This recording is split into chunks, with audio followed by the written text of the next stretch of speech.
And we are back. Yeah, unfortunately, it looks as if Brian, I think he is doing something today. Yeah, he was also supposed to let me know like 4 days ago, and he just posted, "Oh, sorry, I forgot to let you know that I wasn't playing." I'm like, okay, well, it's too bad. You know, Gartham's been nice, but I think we're going to finally kill that guy off and be done with it. So.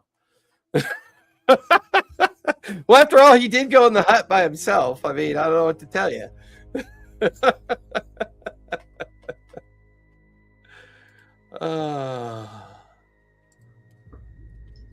me pull up the notes. Picking up from where we last left off, our heroes were thrust into a desperate battle to defend the exiled Martikov family from a vicious hag and her swarm of blights and corrupt druids at the Wizards of Wines. The combat pushed the party to their limits. Lucian played a crucial role in crowd control, successfully counterspelling the hag's deadly cloud kill and repeatedly incapacitating enemies with hypnotic pattern and Lucian's cosmic ride. Gartham unleashed devastating dual-wielding eldritch smites and arms of Hadar to clear out the corrupted druids. Fully embracing his raging beast form, Ludolf tore through the blights, grappling the creatures and dragging them into blazing patches of vines ignited by Lucian's fire magic. Meanwhile, Zoof supported the party with bless and crucial healing while crushing the remaining tree blights into compost with his fiery mace of verdict. Ultimately, the heroes overwhelmed the hag, leaving her slain and the blights destroyed. With the winery temporarily secured, Patriarch Davian Martigov revealed the true crisis. The vineyard's magic comes from 3 ancient gemstones, all of which are currently missing. The first was lost over a decade ago. The second was stolen by the hag, Baba Lysaga, and the third was recently taken by evil druids to Yester Hill. After arresting and investigating, which involved Ludolf aggressively intimidating a local bird to confirm the first gem was truly lost in a field of dug-up holes, the party set out towards Yester Hill to confront the remaining threats. Arriving at the hilltop at nightfall, they discovered a bizarre and terrifying sight circling the area. A massive animated hut walking on giant bird-like legs. Attempting a wildly ambitious and comedic tactical maneuver, Ludolf and Gartham tried to trip the lumbering structure using 100 feet of rope. The plan quickly dissolved into a failure as Ludolf was helplessly dragged along the ground behind the heavy hut. Abandoning the rope trip, Gartham cast Fly, landed on the hut's makeshift porch, kicked the slightly ajar door wide open. That is exactly where we're left off as you guys watch Gartham step into the interior of the hut. At which point he'll glance into the hut. He'll look out towards the 3 of you. I believe Ismark is with you guys as well, correct?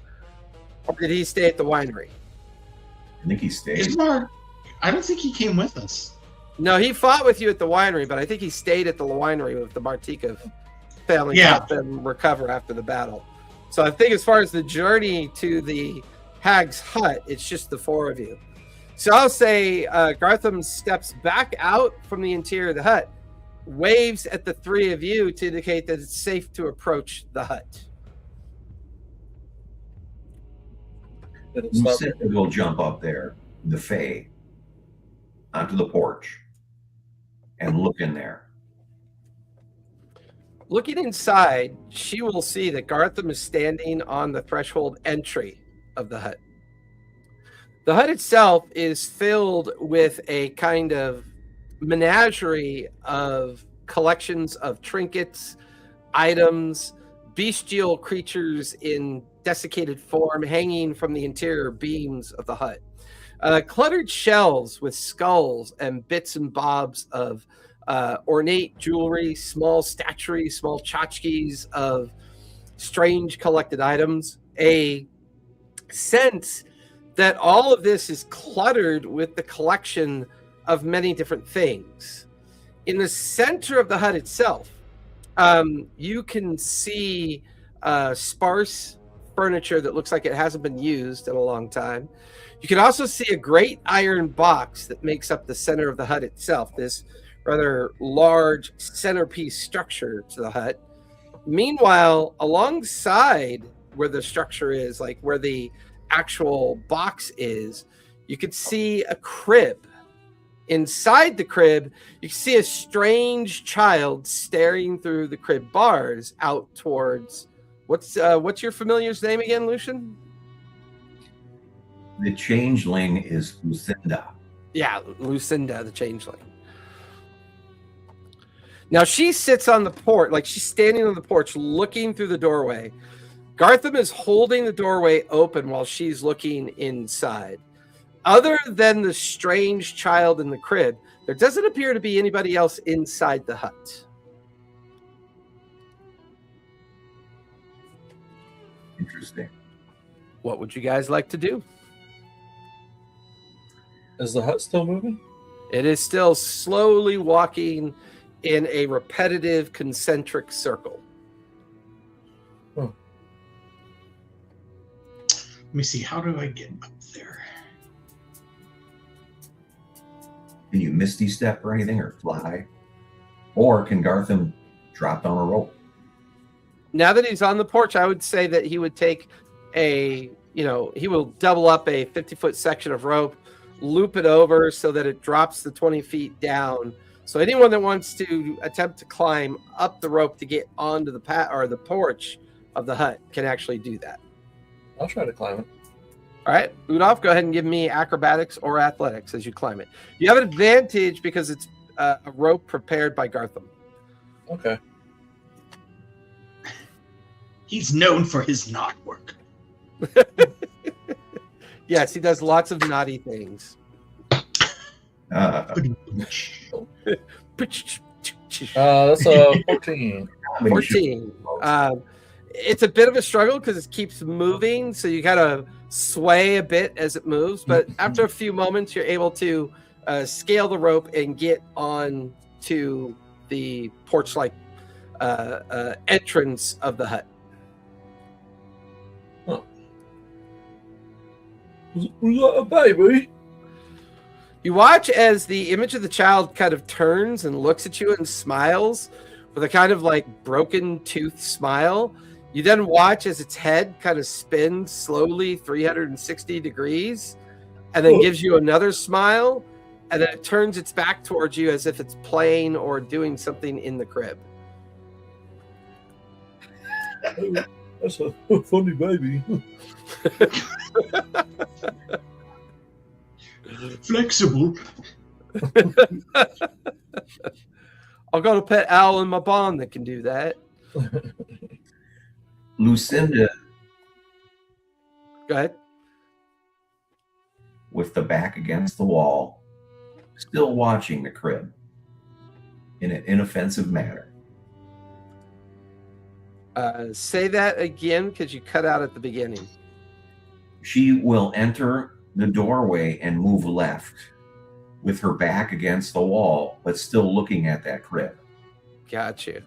As she enters and begins to kind of follow along the walled portion of the hut, that's when the child kind of turns as if to be happy that somebody's come into the hut, and the child stands up in the crib, holding on to the edge of the crib and just kind of staring and smiling at Lucinda. Lucinda is a mirthful changeling. She'll play with the kid like peekaboo. He starts giggling, clapping his hands. You watch as his mouth kind of opens with a mouthful of broken teeth, and just it giggles with a kind of creepy sense of that's a sound you really never want to ever hear again. Just this weird kind of like this kind of small child that you're expecting like this child laughter, but instead you get this gurgly kind of like chortling sound as it laughs at Lucinda's kind of like pantomime and kind of peekaboo effort at entertaining the child.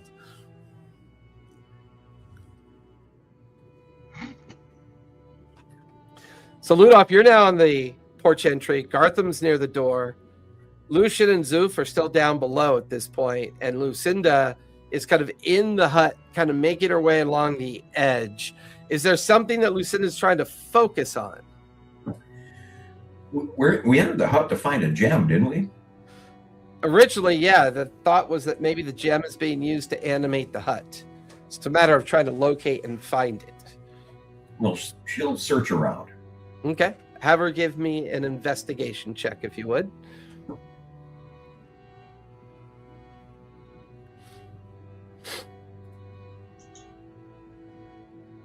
$24. 24.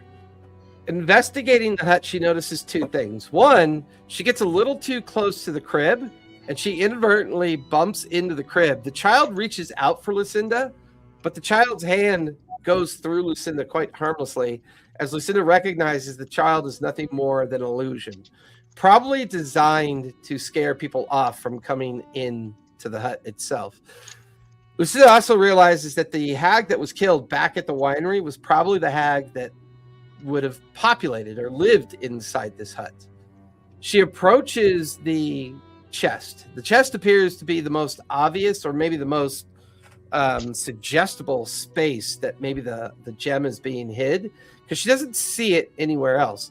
She'll also notice a glyph of warding on the padlock that hangs off of the iron box in the middle.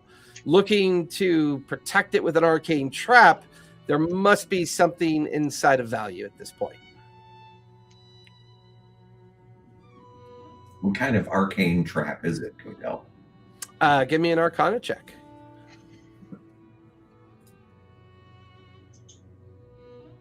$19.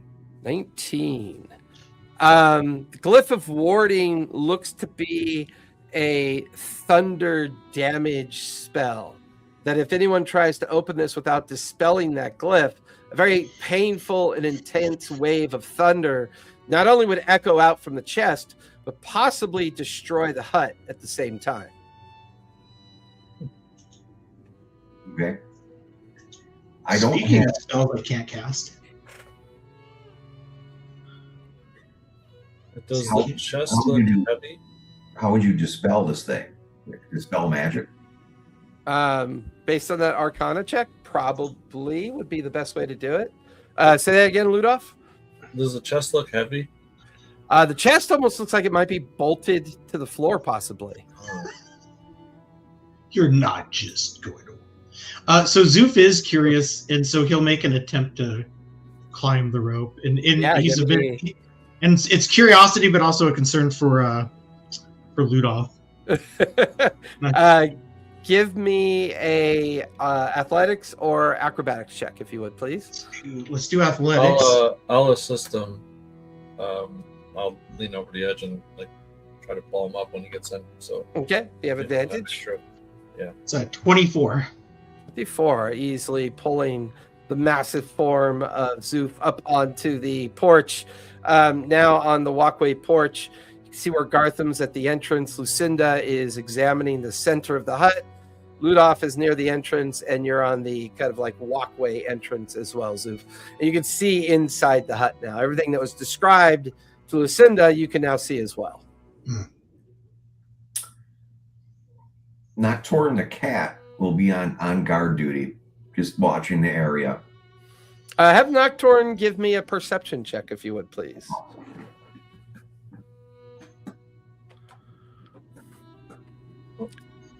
So you got a cat and a Yep. 14 total. Well, freaking menagerie. Nocturne doesn't see anything too out of the ordinary, but Nocturne does seem distracted by the childlike illusion of the crib. Nocturne walks over across the floor, sits up on a shelf, and seems to be staring intently at the illusionary image of the mad child in the crib. And now the illusion of the child is reaching up towards the cat, opening and closing its hands, as if trying to convince the cat to jump into the crib.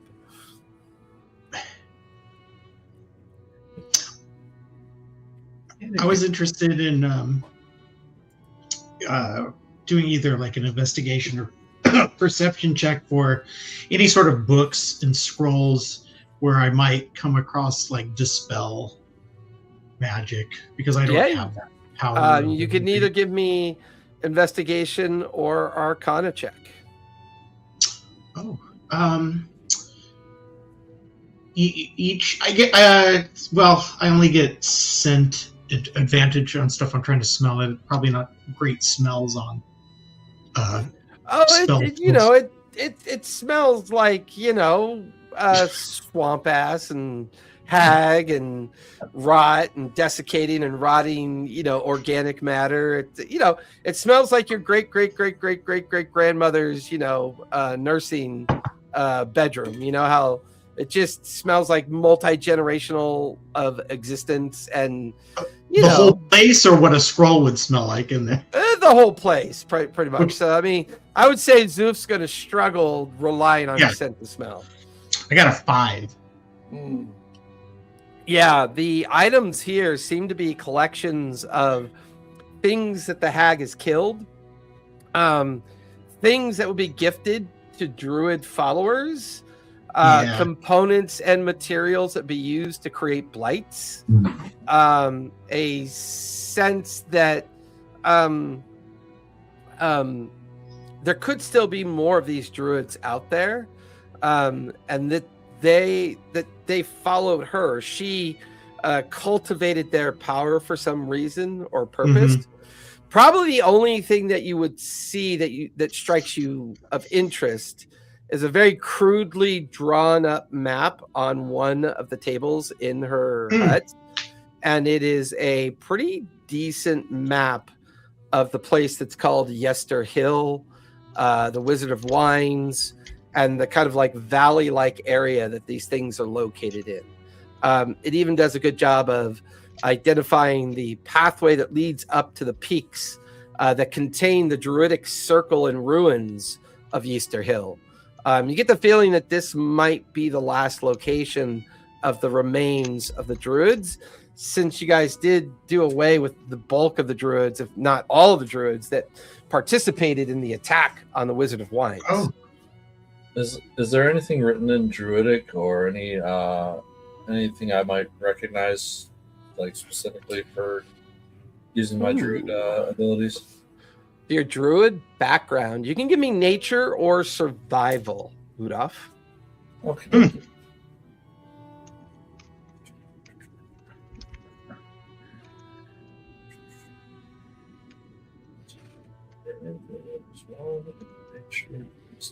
I will go with nature. That's a 5. A 5. You guys are rolling stellar.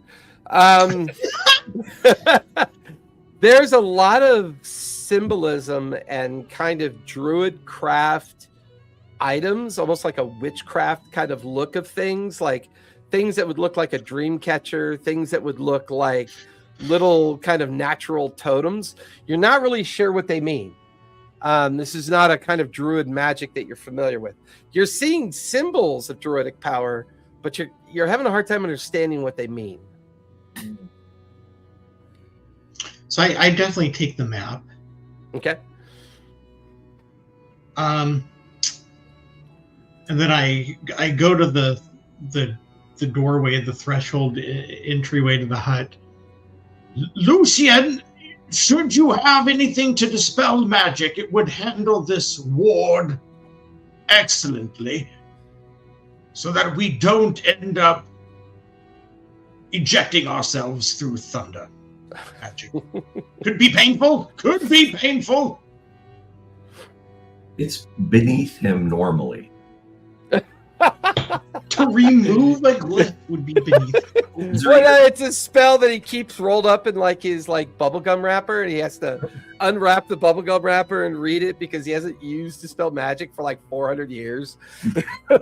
Memorized, but he could use it. But he's just beside himself and insulted.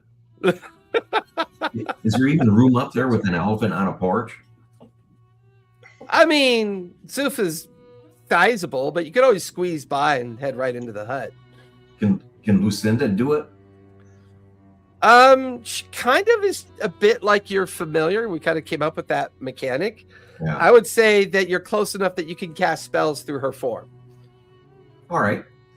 It's not memorized, but was there a way to roll for it? Yeah, give me a casting roll and add your spell modifier, but not your spell attack modifier, since it's not memorized. While he's doing it, I want to distract the baby just in case it's like a sort of a sentinel or something. I'm gonna give me a performance. To make little sparkling lights and stuff. And give me a performance check, Ludolf, as you're trying to keep the illusionary child distracted. Absolutely. That is a I got a negative point to that. I got a 13. 13? Still not too bad. Yeah. What'd you get, Lucian? What do I roll? A die 20 or 210? Yeah, roll a d20. Because Dispel Magic, I believe, is either a second or third level spell, correct? And 5 to this roll. Yeah, that should be your spell modifier, correct? That's good. What'd you get? Natural 1. Oh no! Oof. Here we go.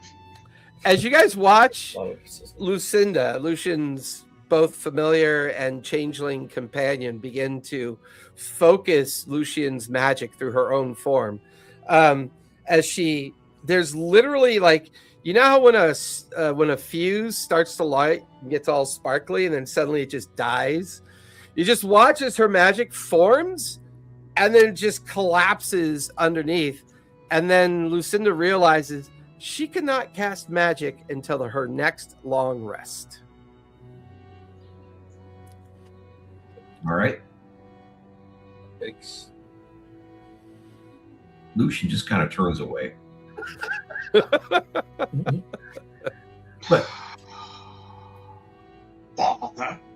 that didn't work well. Lucian, why don't you come up here and dispel this chest? I bet there's something juicy inside of it. Come on, you know you could do it. I don't know why you're afraid to come in here. Are you claustrophobic or something? So I clumsily, also because I'm like a bull in a china shop, I start looking for a key or anything that's just intended to open the stupid chest. Yeah, give me another investigation check as you try to find something else that might open it. I got a 1. A 1. Your foot goes through the floor. Like the plank of the floor is like so rotted and so creaky. You guys watch as Zoof's like left foot and leg crash through the floor. When I do recover, I say, I appear to be a hazard in this house. And then I grab onto the rope and I lower myself down because I seem to be more trouble than I. What's your passive perception, Zoof, as you kind of crash through the floorboards? 11. Boy, that's just enough. As you crash, it's a DC 10. So as you crash through the floorboards, your knee jams into the wedge of the board, and it's like at that moment, like everyone kind of looks towards your direction as you do that. There is a very like a hand-sized green shining point of light directly underneath the floorboards that are underneath the chest.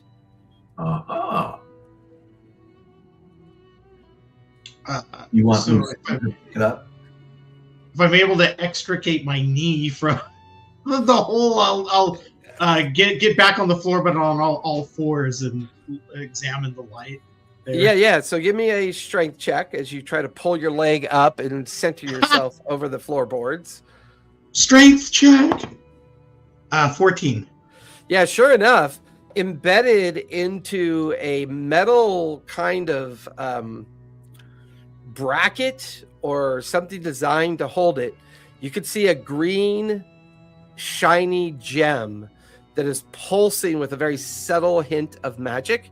It looks like you could just barely reach under and possibly pop it like right out of the bracket and take possession of it if you'd like to try. Which I'll do because I'm not like a thief or anything. I don't know about like traps or anything like of skullduggery to protect things. And with that same strike check, you reach underneath. You could get your hand around the edges and the facets of the gem. You give it a bit of a like a hefty kind of pull, there's the sound of like whatever kept it fixed there kind of crackles and snaps. You watch as the gem dulls a bit in your hand. The light dims. It's at that point all of you in the hut feel it kind of sway and stop moving. It's no longer working. You then watch as the bird-like legs turn to a kind of mixture of ash and wood that begin to crack and collapse. And within moments, the hut just kind of gently falls, like collapses in on itself. Everyone kind of tumbles around a bit, but it's not a very tall hut. It's only about 15 feet tall. So when it crashes and settles on the ground at a kind of angle, at that moment, you realize that the bolted portion of the chest that was kind of bolted to the floor around it kind of like cracks. The chest slides against the wall as all of you are now prone inside the hut that sits at an angle after it collapses. Only Lucian, who's standing, kind of watches it collapse, and it's now Lucian. You could stare inside one of the broken walls of the hut, as it would appear that Zoof has recovered the gem, and that gem was probably linked to the animation of the hut. And with its removal, the hut no longer is animated, or even possibly no longer under the protection of the magic of what the gem had infused into the hut as well. Is the baby illusion still there? And it is gone. It vanishes as soon as Zoof retrieves the gem. What about the glowing glyph?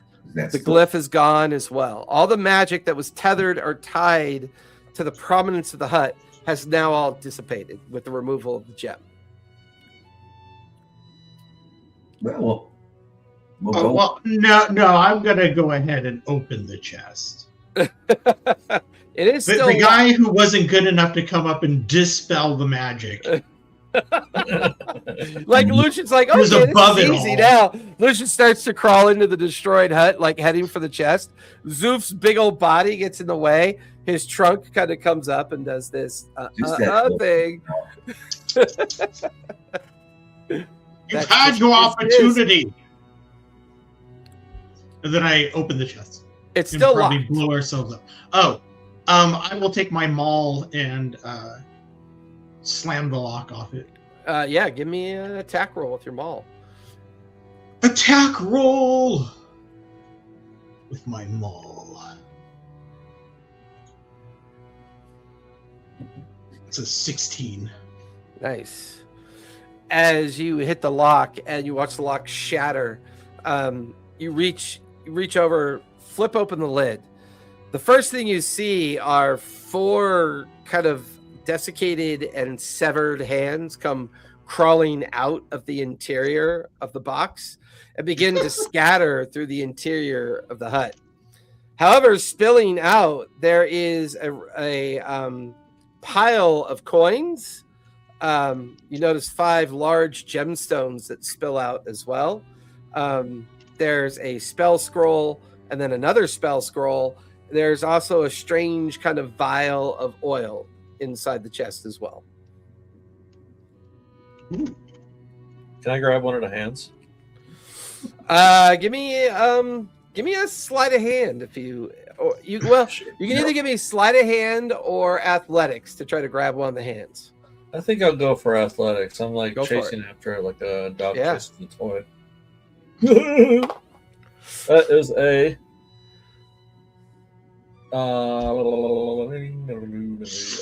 17. 17, yeah, you managed to grab one of the hands, and as you hold it, its fingers kind of writhe and flail. It's pretty much like the hand from Wednesday, the thing's hand, except instead of stitching, it's just a desiccated hand, like a severed human hand that's been desiccated and preserved, and is now completely animated. Okay, I'm gonna throw it in a bag and tie the bag around my waist. Okay. The whole time it's in the bag, it's kind of like bumping the bag, and the hand is kind of like bumping and pushing up against the bag. Every now and then you feel a finger tap against your hip as it's like tapping and kind of making motions inside of it. So you guys managed to recover 1,300 gold pieces. Okay, let me put that in the party inventory. where do you click on inventory? Party and manage inventory. Party! Dang it, that's not what I was meant. Oh, currency. Sorry, I have to click on 12 things to do this apparently. Okay, so how much of a what now? 1,300 gold pieces. Ooh. 5 gemstones, each worth 500 gold. Oh, let me make a note of that in a different place. Each worth 500 gold a piece. Correct. A Okay. vial of oil of sharpness. Oh, that's cool. 1 scroll has the writing of a mass cure wounds on it, and another scroll has the writing of revivify on it. Oh, wow. What is that? Revivify. If somebody dies, you can revivify them within 2 minutes of their death. Oh, okay. That's good. I believe one of the material components is a diamond worth 500 gold. Who would... Good ones. Who would use the oil of sharpness, Ludolf? I mean, I could use it on my axe. Oh yeah, I think we should. Yeah. Pull it off. I mean, I've got Oh, these awesome. glowing blades that I pull out of my, occasionally when I need them. My magic does all the work. Can I paint my claws with them? Oh fuck yeah! I would say like when you go to your hybrid form where your upper body is werewolf. Uh-huh. So in your version 2 form, your hybrid form, you can quickly dip your claws into the oil. Oh, cool. But the oil of sharpness only has 1 single use. So once the vial is used, the vial is discarded.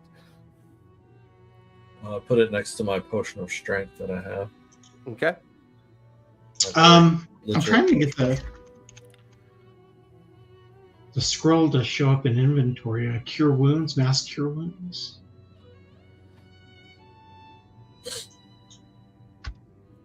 Let's see, If it doesn't, because I'd like to take the scrolls, just if that's okay. Or Sure. let's see. I can't read them. They're cleric-like. Yeah, that's what I was thinking on a certain level. I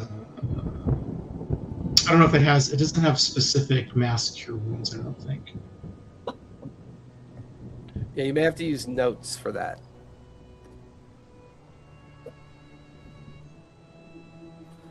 As you guys stand amongst the wreckage of the hut, kind of recovering these objects and items and collecting yourself, off in the distance in the direction of the ruins that sit up on Yester Hill, you can see the beginning of a rather massive thunderstorm overhanging the hill. You can also see a new kind of fog is beginning to rise, the air temperature taking on a mixed feeling of kind of like a warmth that's like building, this beginning kind of like humidity like fog that's beginning to rise.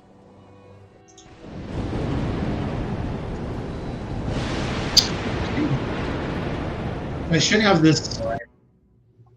I think I got this all. Yeah, I have the scrolls noted, the gems noted. The gold I just put directly into the party. Off in the distance, you watch as a streak of lightning hits a tree about maybe 1,000 feet away. As it strikes it, you watch as it erupts, splinters, jouts up into the air, and then lands on the ground in flames. We should move. Now, what is on Yester Hill? That is not the Strahd Castle. That is the Druids. That is the ruins where you believe the Druids to be holding the final gem. And it seems to be something they're using as part of a ceremony based on the information that you got from the Martikov family. Got it. Once again, off in the distance, a strike of lightning hits the ground. You watch this chunk of rock and dirt rise up into the air, almost like a fountain. It collapses down upon itself, and then the distance of the thunder kind of rolling behind it. Is there a road that heads there? There are a series of paths that look like they disappear into the rising fog. It's a series of broken rocks and boulders. These paths lead down into like what appears to be a valley with a growing fog kind of in it. And then it kind of comes up again out of the valley and up towards this kind of like broken peak. And then off in the distance, you could see the lightning kind of crackling behind it.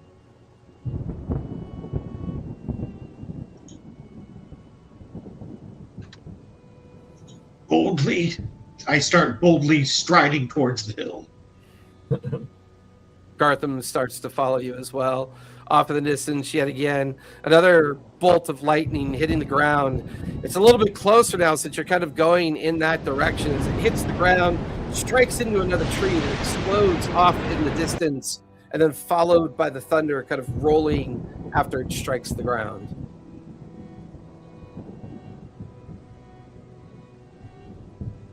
Lucian just tucks under his cape, drives on. I don't think there's anything we can do. The fog's now waist high, the further in the direction of Yester Hill that you go. There's a sense of a huge amount of humidity in the atmosphere. No rain, but just these constant lightning strikes off in the distance, striking the peak area of where you know the ruins in Yester Hill to be. It's maybe a mile away from you where you currently are. And you can see 3 pathways. There's a pathway in the middle, there's a pathway to the right, and a pathway to the left. They all seem to go through the broken rocks and crags of the valley, but you lose sight of where they go on into because the fog is now too dense, too thick to see beyond the entrance of the pathways. Maybe we can ask something from a druid to test path. Something like that. Yeah, you might be too far from your microphone, Neil. I couldn't hear what you were saying. Is there anything that we can cast that would be druidic, that would be test path? Yeah, are there any runes on the rocks or anything? Give me a perception check, Ludolf, as the 4 of you are now, or the 5 of you, because Lucinda is traveling with Lucian as well. The 5 of you are coursing through the beginning area of the rocks, but it looks like there's only 3 pathways that can be used to follow it down into the valley, and hopefully eventually one of those pathways would lead back up towards the ruins of the hilltop. All right, the good rolls are back. 22. 22. While there are no specific markings on any of the rocks, you do get the feeling that the center pathway is the one that is used most. You can see like footprints, boot prints, and bare feet. Like people have used the path both recently and within the last 24 hours. And the majority of that foot traffic seems to be accommodating the center path.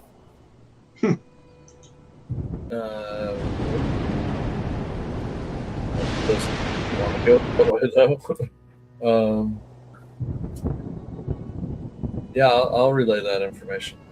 Another explosion of rock and dirt as a heavy lightning bolt strikes into the ground and into the fog. Well, you don't see quite where it hits within the fog. You can see gouts of like dirt and boulders and chunks of rock flying up into the air. Are these lightning strikes random, or are they near a path? Give me an insight check, if you would, please.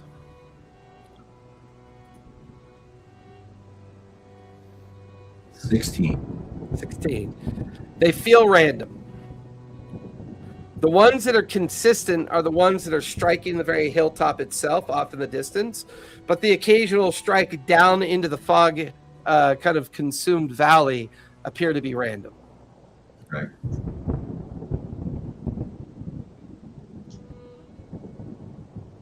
Either way, Zoof. Into the fall. Certainly, and I get my shield out and my mace. Which pathway are you taking? The center. Just watch as Zoof begins to step off, kind of begins the journey into the central pathway. With the way that the rocks and the kind of drop-offs within the crags and the boulders that kind of make up the boundaries of these pathways, it's a single file line. Zoof heads off leading the way. Who's following Zoof? Gartham. Who isn't following Zoof? Well, I mean, Straight up the immediately rear. after. So Ludolf's taking up the rear. I say Lucian, Lucinda, and Gartham are kind of in the middle at this point. And you guys are kind of forced into a single file line as you're heading down into the fog. And the fog is now like very much over the top of your heads the further into the valley that you go. You can literally only see maybe 5-10 feet in front of you now. I need everybody to make dexterity saves, if you would, please. So, just so everybody knows, just as a reminder, everybody if you're within 10 feet of me, you get a +2 to your saves. So Is 14. this an effect that I can see? Or, well, okay. Well, I get technically you're in the fog, so the fog is obscuring your vision. So I'm going to say for this instance, this is not something that you can anticipate or see. Okay. I'm at 18. Nice. 24. Nice. 6. 6. Oh, shit. Bringing up the rear, you guys suddenly hear behind you. And you watch as this bolt of lightning cracks down at the back of the single file troop that's moving through the fog. There's a bright kind of blue-yellow light that erupts within the fog. Ludolf, go ahead and take 19 points of lightning damage. As you just got struck by a bolt of lightning.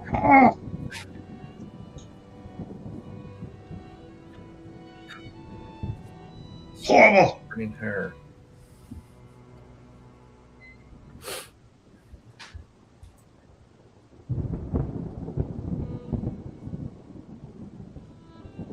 Who is this now?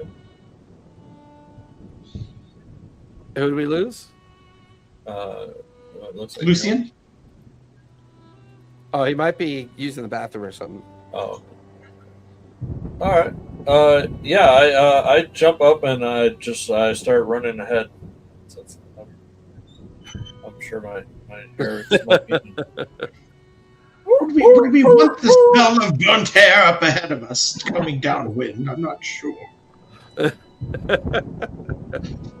Wet and now burnt hair together. Rather unpleasant. Are you okay, Brother Ludolf? Oh, I'm fine. I just had a little shock. Literally. Yeah. Poor Ludolf.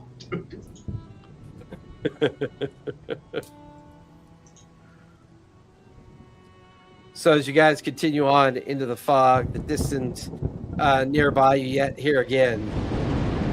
Another lightning strike, boulders and ground erupt up into the air.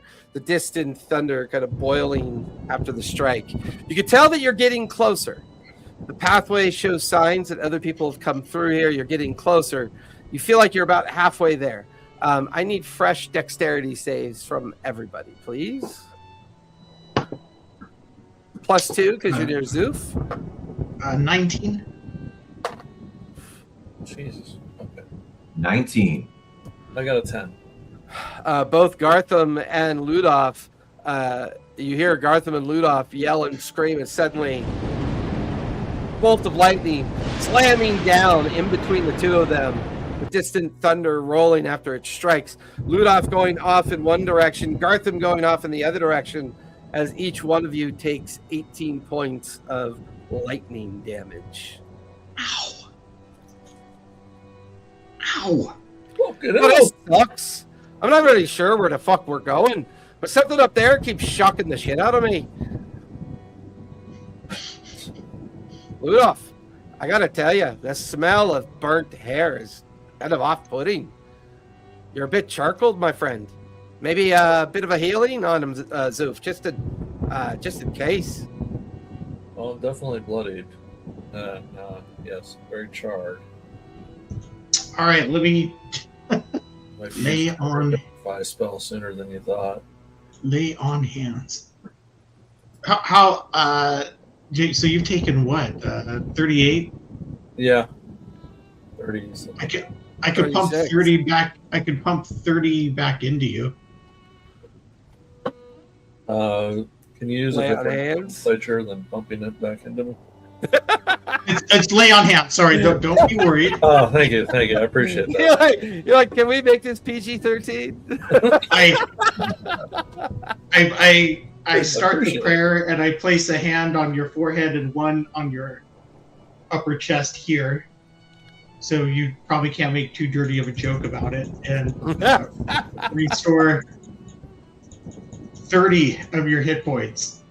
Oh, thank you, Bubba. Not only is there a fog in the valley, but the clouds up ahead are getting darker, with streaks of lightning now constantly striking the ground up in the hills. You're over halfway there, trudging through the pathway, the churned up kind of. You're even going through craters of explosions where you can see other lightning strikes have taken place. All around you now, the burnt and destroyed remains of trees, splintered in half, broken, shattered by lightning or the strange kind of decay that's kind of, once again, overwhelming this particular section of the valley.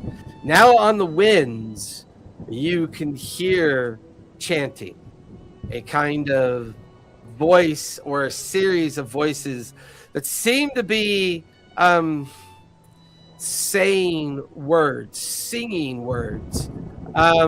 You're not entirely sure, but there's some kind of ceremony, some kind of ritual taking place up ahead. Everybody give me a final deck save as you begin to come. Can I do something real quick? Yeah. What would you like to do?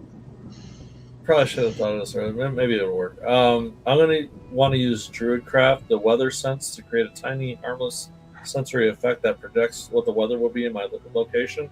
If there's a way that I can predict whether the lightning. Yeah. I'll say as you Druidcraft that after getting your ass zapped twice. That's going to give you advantage on your deck save. Cool. My hair is starting to stand up. Ooh.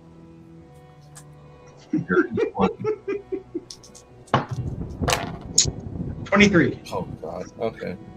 Do we use Gambler's Luck now? Not for saves, unfortunately. Just attack rolls. What'd you get? 10. That is the DC. That's all you guys had to beat. We're DC 10. So jump back at the last minute. Yeah, like at the last minute, as you guys are coming up out of the fog and out of the rocks, there's like 20-30 feet behind you. Another lightning bolt streaking down, slamming down into the pathway. You guys are now hunkered in the rocks at the end of the center trail. Up ahead, you can see a 10-foot wooden statue in the middle of a ring of dark boulders. There's no sign of anyone, although you hear chanting. The fog is still there, but not quite as blinding. And there are persistent lightning strikes that are hitting each of the 6 different boulders that surround this kind of strange druidic circle. How many druids are there? Do we see? You don't see any. Oh.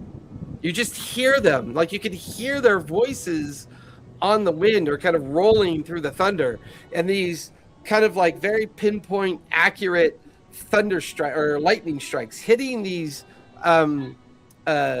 boulders that make up the circle that the statue kind of sits in the middle of. And the pattern of the lightning strikes are beginning to pick up the pace. Like they're happening a little bit more quickly. And in the middle's like a large wicker sort of. It's a large wooden statue. From this distance, it's kind of hard to tell what it is. It's That's maybe 150 feet away from the end of the pathway. Do we not see the druids because of the fog, or? Yeah, your visibility's cut pretty low between the way the fog is risen, the lightning flashes, and now the beginnings of winds that are kind of swirling on the hilltop. You get the feeling that maybe if you can just sneak a little bit closer, you might be able to see more. Or we can send Nocturne the cat forward. Say that again? We could send Nocturne the cat forward. Oh. If that's true, you are within familiar range. You could do that. Let's do it small and dark. He's off in the dust. Go ahead and give me a stealth check for Nocturne as he begins to walk into the distant fog up towards the circle. 13. 13. He gets about 75 feet away from where you are as you warg into the eyes of Nocturne and stare. Nocturne is staring at the druidic circle in front of him. And in the shadows of each of the boulders, you can see druids, but they are very different than the ones that you saw before. These druids are very malformed. They have myconid growths on their body, their necks. You can see strange growths on their face. There's one particular druid that is like this old, haggard individual. He seems to be leading the ceremony amongst the other druids here. They all seem to call the lightning. Each time as the crescendo of the ceremony raises up in pitch, they pull down with their fists. You watch as very pinpoint, accurate lightning strikes then hit each one of the boulders. There's a running kind of glaring light in the ground that, with the smell of ozone, arcs through the ground, strikes the wooden statue. It's that moment that Nocturne focuses on the statue. Lucian, you recognize the image of the statue to be Strahd. In the chest piece of the statue is a gem. And with each lightning strike, the gem glows with more power. And this wooden statue takes on some kind of like rotted and blighted appearance at the same time. The statue gets a little bit bigger. Limbs begin to kind of descend from the statue. It's almost like these druids are in the act of summoning something. I tell everyone through my mental connection what I'm seeing. There's suddenly a sharp crackle of lightning. You watch as the lightning bolt strikes into the space between where you are and where you know Nocturne to be, and you feel this kind of quick pain as Nocturne is vaporized.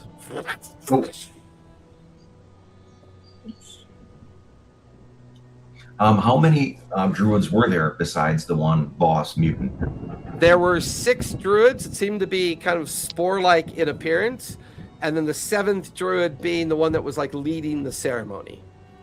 In this wicker thing. Was the wicker thing animated by the time we got shut off? It was showing signs of corruption, like it was being changed into something, but it wasn't quite done yet. But I can't see them from where I am. No, the fog is too thick. So I haven't seen it. I don't have this information communicated. You do, because Lucian's telling you what he sees. So I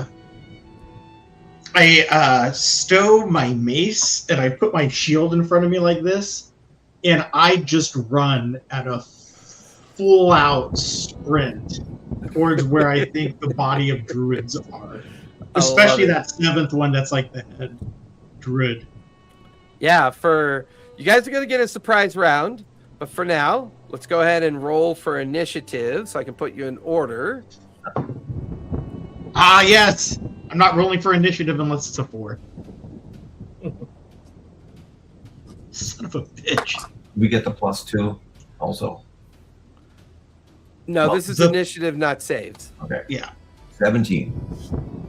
I got a 14. 14. All right. So, because Zoof is charging up towards the druids from this direction, So Zoof, what's your total movement? My total movement is 30. So 5, 10, 15, 20, 25, 30. To get up towards the druids is going to cost you 2 AP. But it will allow you to finish in base with the druid that's currently leading the chanting.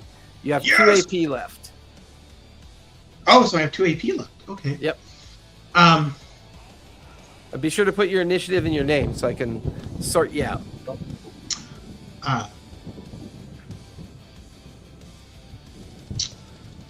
I'm gonna make. Let me see. What are my attacks here? I'm gonna use. Let me see. Yeah, I'm gonna use. I'm still gonna use the Mace of Verdict. I'm gonna strike. Yeah, I'm just gonna try to strike him with my mace. All right, go for it. Ooh, that's a natural 1. Natural 1. He, at the last moment, he dodges out of the way, pivoting away from your strike. Your strike clanging onto the stone ground of the circle.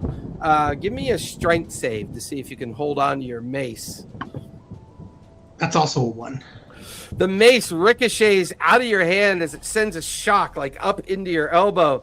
The mace then kind of tossed up in the air, rolls about 30 feet away from you onto the ground. I'll take still have 1 AP left. Okay. I get 2 attacks with. Yes, you do. So Paladin. I just get my shield in front of me and just bash into it. Yeah, I love it. Yeah, give me an attack roll with your shield. So unarmed strike. Yep. Yeah, unarmed strike. That's a 22. That'll definitely hit.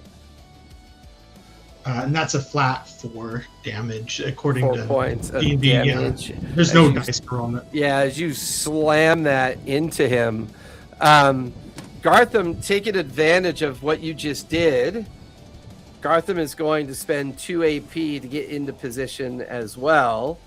He's going to run over to this rock. From here, he's got a good vantage point on one of the druids. He's going to make 2 Eldritch Blast rolls at the druid.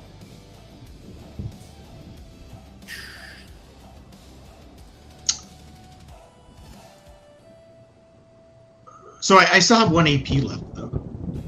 Yep.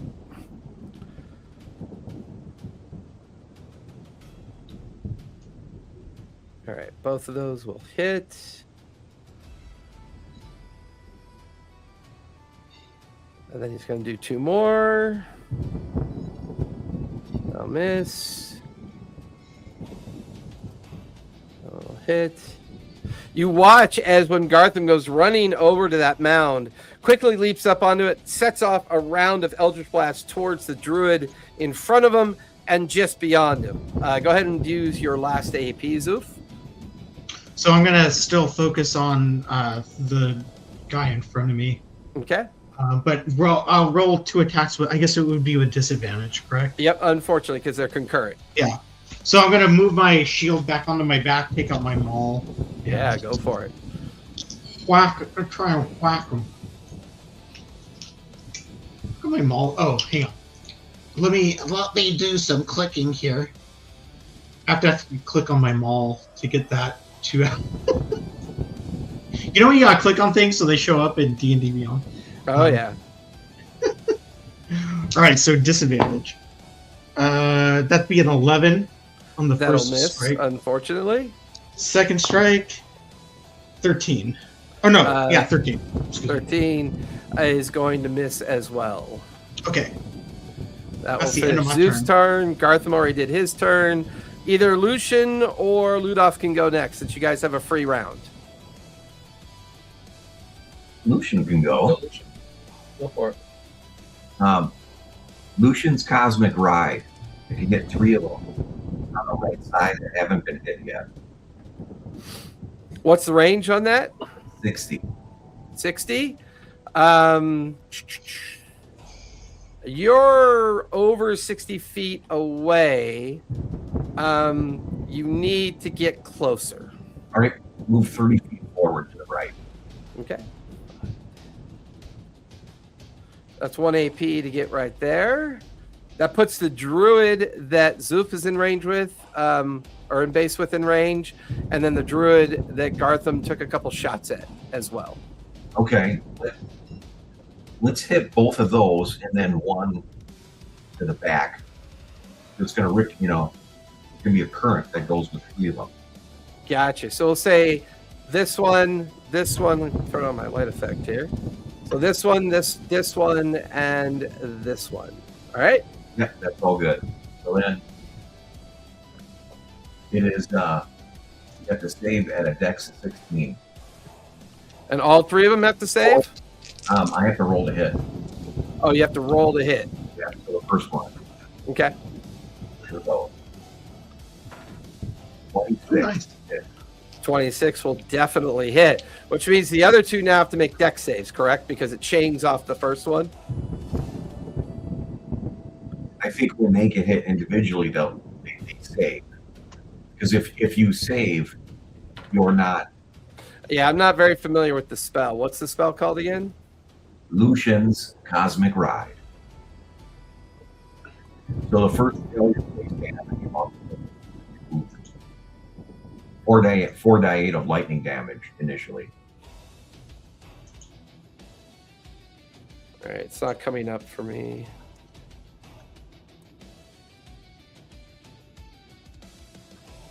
So, okay, so you have to roll to hit the first person, correct? Correct.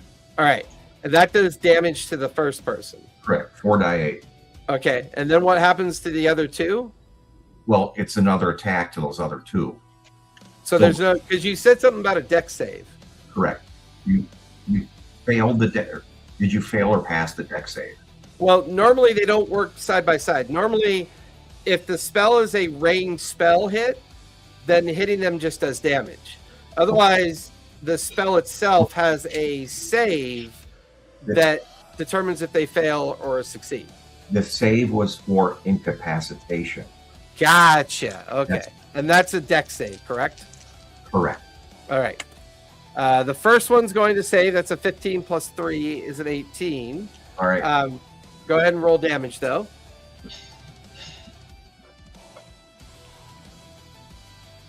Hang on, I lost them out. There it is. All right. 4d8.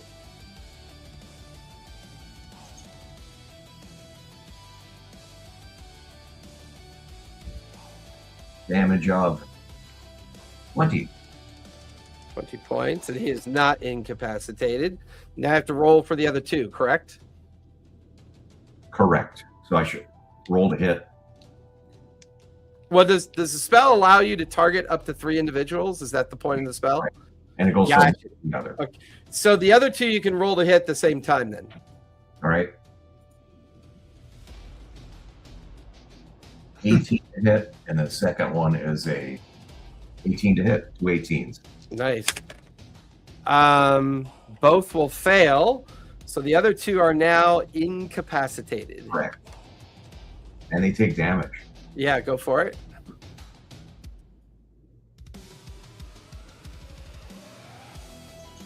Let's see if there is a... One takes 14. The other one takes 20. All right. Now they're incapacitated on the next round. Or is it this round they move 10 feet in a random direction? That's the ride. Oh, yeah. So at the beginning of their turn, I believe they'll move 10 feet and become incapacitated. Randomly, yeah. Yep. All right. All right. You have 1 AP left. 1 AP. He will do the telekinesis mind fire. That's a +8 to hit on the one in front of Zoof. Okay, go for it. 17 to hit. 17 will hit. Roll for damage. 8 points of damage. Nice. I will say that druid is looking bloodied. And then Lucinda would go as a changeling that follows Lucian.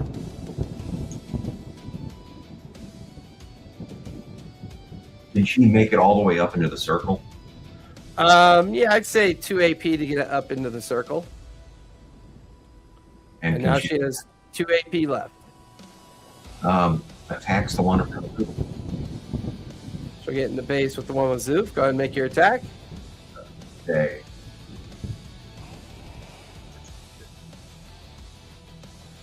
Plus, it's a +8 because of the spell modifier. Roll the natural one. That is going to miss. And she attacks twice. So here's the second attack. All right. That hits 18. 18 will hit. Yeah, roll for damage on that one.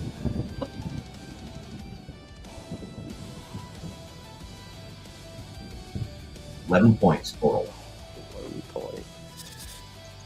All right. Believe that will finish Lucinda's turn. Ludolf, you are up, and then the bad guys are on deck as we'll start our top of the first round. Okay.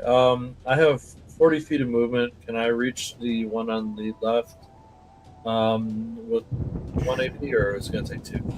Let's see. 40 feet of movement. 5, 10, 15, 20, 25, 30, 35, 40. Get you right to the edge of the circle. All right.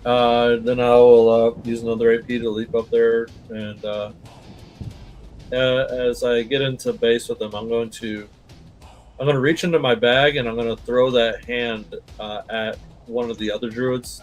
I love it. I love it. And I will attack this one recklessly. Go for it. Are you in hybrid form or your human form? Human form. Okay. And, are you raging? No, I'm just attacking with my axe. Gotcha. So that is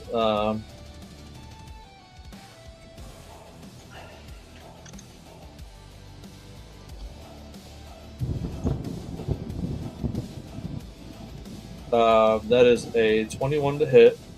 That'll definitely hit. Roll for damage.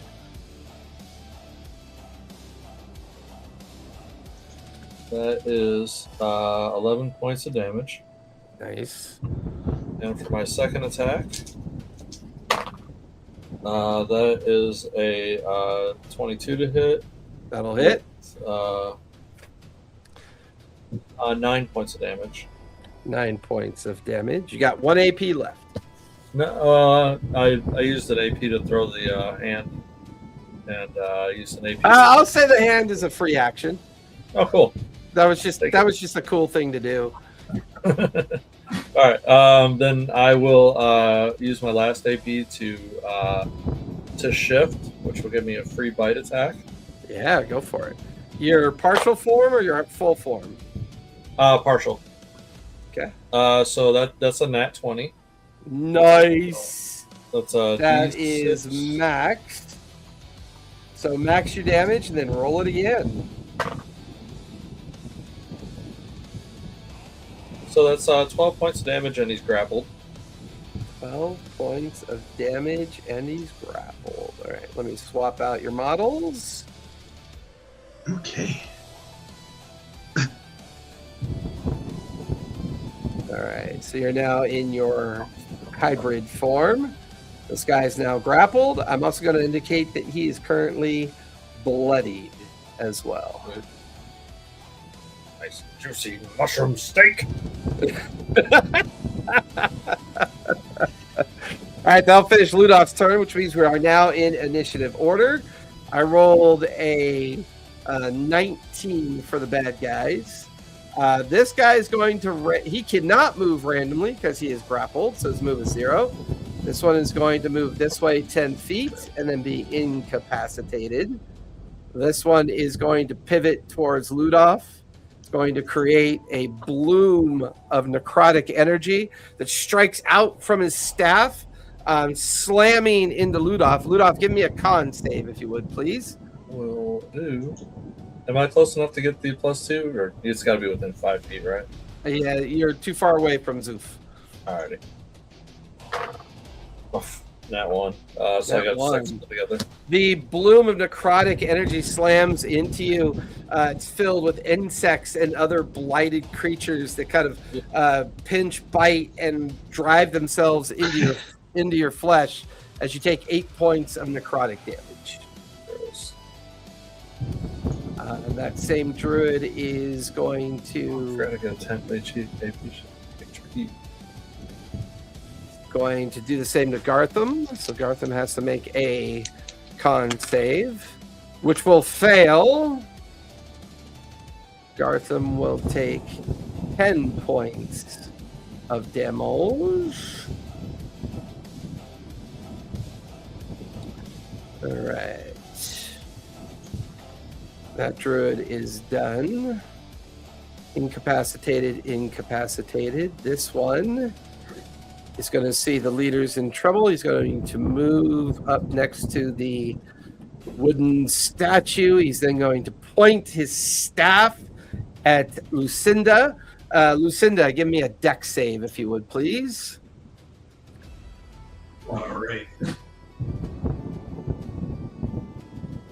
16. 16 will save. The DC is a 15. Take half of 19 points of lightning damage. Same druid's then going to point his hand at Zoof. Zoof, you watch as a cloud of spores begin to form up around you. Go ahead and give me a con save, if you would, Zoof. A con save? Yep. No. We're con saving. 8. 8. That is going to fail as you feel the burning sensation of spores traveling into your lungs. You can feel this kind of like toxic, choking, noxious fume that causes you to cough. You are now currently blinded, and you take 6 points of necrotic damage. 6 points of necrotic damage. Ouch. If they have a condition for blind.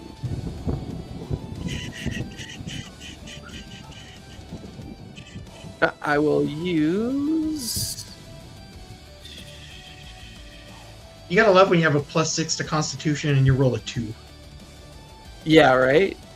Let me grab my blind token instead.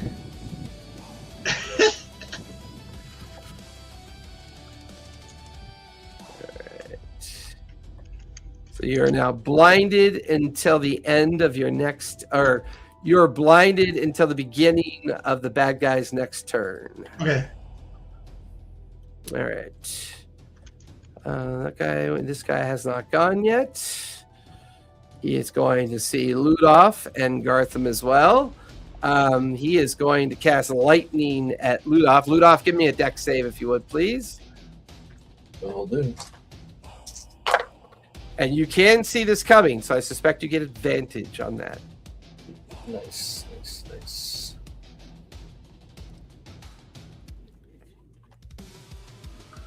That is a 14.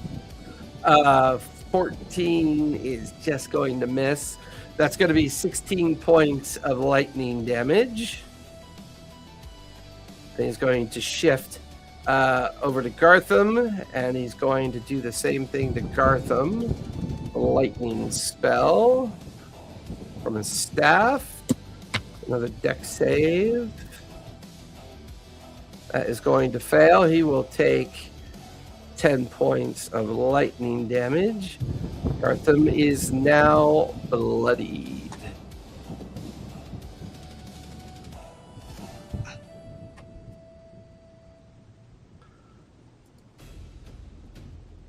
Jeez. Oof. All right. He went. The druid who's bloodied is going to cure wounds on himself, so he is no longer bloodied. He is then going to use his remaining 2 AP to call the lightning. Let's see, who is it going to call down on? Lucian, give me a dex save if you would, please. All right. 6. 6 is going to fail as the lightning strikes you for 12 points of lightning damage. All right. That's going to finish the bad guy's turn. Gartham is up. He is... he wants to free up Ludolf as fast as he can. So he is...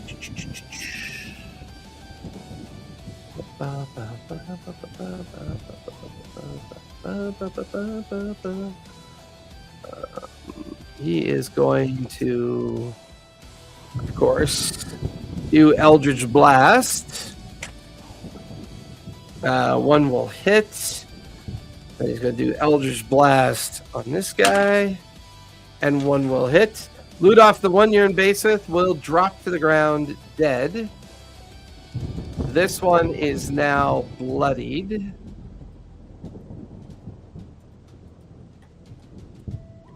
Is that hand doing anything? The hand is currently kind of crawling across this guy, which is causing him to kind of freak out. He's like trying to swat the hand off of him. Cool. All right, that'll finish. Hand don't work. Lucian, you are up with Ludolf on deck. All right. Can you find 2 druids that are close together for a 30-foot hypnotic blast, hypnotic batter?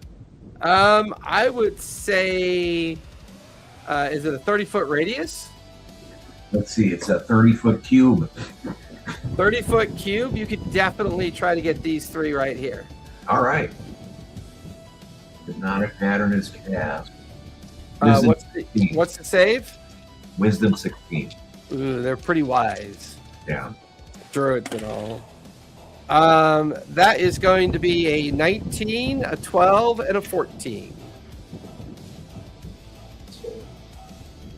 for their saving throws. Okay. So they're hypnotized. Well, what's your spell DC? All right. 16. 16. So one of them is not hypnotized. The other 2 are. Is that considered incapacitated? Yes. Okay. Yeah, your microphone is really struggling tonight, Neil. I'm sorry. So that takes out 2 of them. Yep. And I believe that means you're now concentrating as well on the spell. All right. So even though I'm concentrating, can I do a cantrip? You can do any spell you want as long as it's not another concentration spell. Okay. Let's do some. I have 2 more, right? So let's do a fire on one in front of Zoof. Try to take him out. Okay. So that'd be a fire bolt. Is that a spell attack? Correct. It's a 21 to hit. Oh, yeah, that'll hit. Roll for damage. 6 points of damage. 6 points. He's not bloodied yet because he did heal himself. Okay. And then can I do Say that again? fire that off? Yeah, I can't hear you. I don't know what's going on with your microphone tonight. That's so weird. Is it just me, or is anybody else having a hard time? I can't hear him. Yeah, it's weird. Really, that's on me. All right. Yeah, it's weird. I'm like, I mean, it's always been a little bit weird in the past, but for some reason, your fade is like, it's there, and then it just fades really quick. It's really strange. Okay. Can I cast one more? Yeah, because you still have 1 more AP, so you can do another cantrip. I'll go ahead and cast. Okay, go for it. 21 to hit. There'll be a disadvantage because it's concurrent. So go ahead and roll again. no! 9 for a missed 9. natural 1. Unfortunately, it streaks by the druid, unable to strike him. That will finish Lucian's turn. Lucinda is up with Ludolf on deck. Lucinda will just start hacking on the one in front of her. All right, go for it.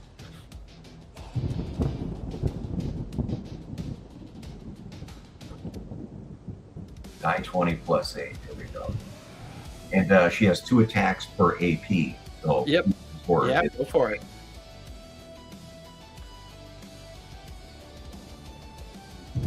Uh, 24.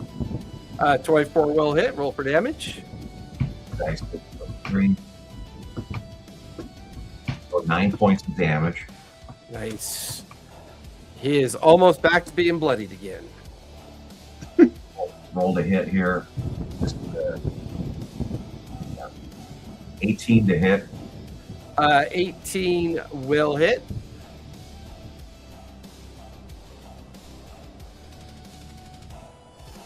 $10 points of damage. 10 points of damage.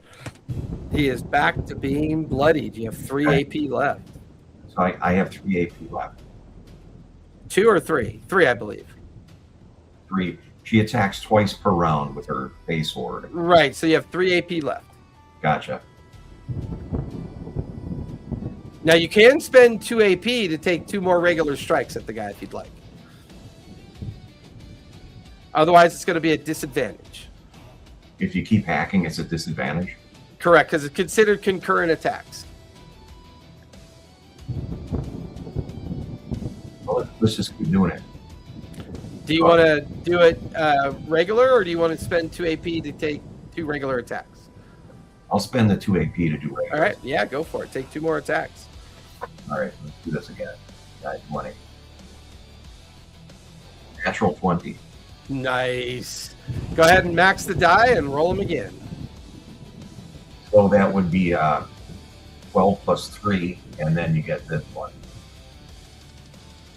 So 15 plus 5, 20 total. 20 total. He is very bloodied, barely standing up. He's got 5 hit points left. I'll hit him again. Go for it. That would be with disadvantage, though, because you Natural 20. Well, no, he spent 2 AP. So Lucinda gets 2 attacks. Oh, So okay. this is his second attack after spending 2 AP. That was What? another natural 20. Another natural 20? Jesus. Holy shit. That is definitely going to bring this guy down. He falls dead to the ground. At That- which that's- point you guys now notice that the lightning is now randomly striking the ground. The ceremony is officially interrupted. You watch as the kind of corrupted form of whatever they were summoning is beginning to writhe and collapse within the wooden statue. Lucinda has 1 AP left. If she would have, well, there's nothing to attack. She can move, right? Yep. Is the statue alive, or is it just kind of like falling over like a pile of wood? It's almost like turning in to like blighted, kind of necrotic wood that is kind of writhing and collapsing in on itself because the ceremony was interrupted. You'll run up to that thing and take a whack at it. All right, so go for it. It's got the crystal in its chest, right? It does. Oh. She'll try to remove the crystal. Give me a acrobatics or athletics check as she tries to remove the crystal instead. Let's see what her scores are. How about a dexterity roll? Is that all right?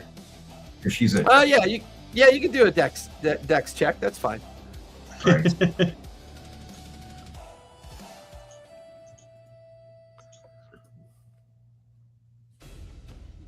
19. 19. She reaches up. She's climbed up onto the statue as it's kind of writhing underneath her. She's reaching in and trying to pull. Unfortunately, it wiggles slightly as if it's about to come out, but it doesn't finish budging. It's still stuck in the chest of the statue. That'll finish Lucinda's turn. Ludolf, you are up with Zoof on deck. All right. So there's two druids on the right that are incapacitated, right? Yep. These two are currently incapacitated. This one's still fine. This one's okay. This one is bloodied and incapacitated till, technically no longer incapacitated because it's the end of Lucian's round. How long have we had that bloodied effect? That's freaking gnarly. There's a bunch of effects that just came online about a week ago. Check this out. You get sleep. Uh-huh. You get ghost status. Oh. Uh-huh. You get confused. Let's see. You get tangled, corrupted. Oh, I really like corrupted. I think that's my favorite one. That does look gnarly. So there's corrupted. There's holy, which is kind of fun. We should do that one for Zoof whenever Zoof does like that holy pattern. Then there's bloodied. There's drowning. Then they have armor skin. They have where you're on fire now, so I don't have to use those secondary markers anymore. There's lightning. You've been affected by lightning. And then there's frozen. Oh, that's cool. So at least it'll alleviate me having to like dig up markers and stuff. It's yeah, kind of right? fun. Yeah. All right, you got 4 AP. What would you like to do? 4 AP, 1 AP I'm going to use to go into a rage. All right, so you are now raging. And I will chase down that bloodied guy on my left. All right. 1 AP to move into base. You have 2 AP left. The lightning strikes that are coming down, is that just window dressing or? It is now a random pattern. Now before the druid that I was just mean leading, the actual figurines of lightning that we have on the map. Yes, that originally the druid that was leading the ceremony could use an ability called Call the Lightning, and then that lightning could be used to strike you directly. Now that he's dead and the ceremony's been interrupted, that lightning is now behaving erratically.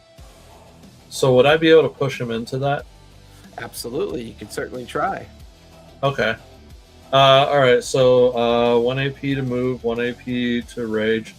I'm going to take my free bite attack with advantage because I'm going to recklessly attack. Okay. That's the 23 to hit. Oh, that'll definitely hit. It does 8 points of damage. He's grappled. And I'm going to finish my movement pushing him into the lightning. Ooh, I love it. As you push him into the lightning that's striking down into the boulder of that section of the druidic circle, you just watch as his whole body just explodes into chunks of druid meat and corrupted mushroom-like spores that arc out into the druidic circle as he is now gone. All right. And now, so that was 2 AP.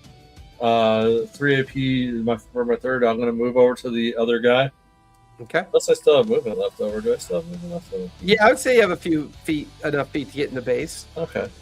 Then I will attack him with my claws. Okay, go for it. First attack.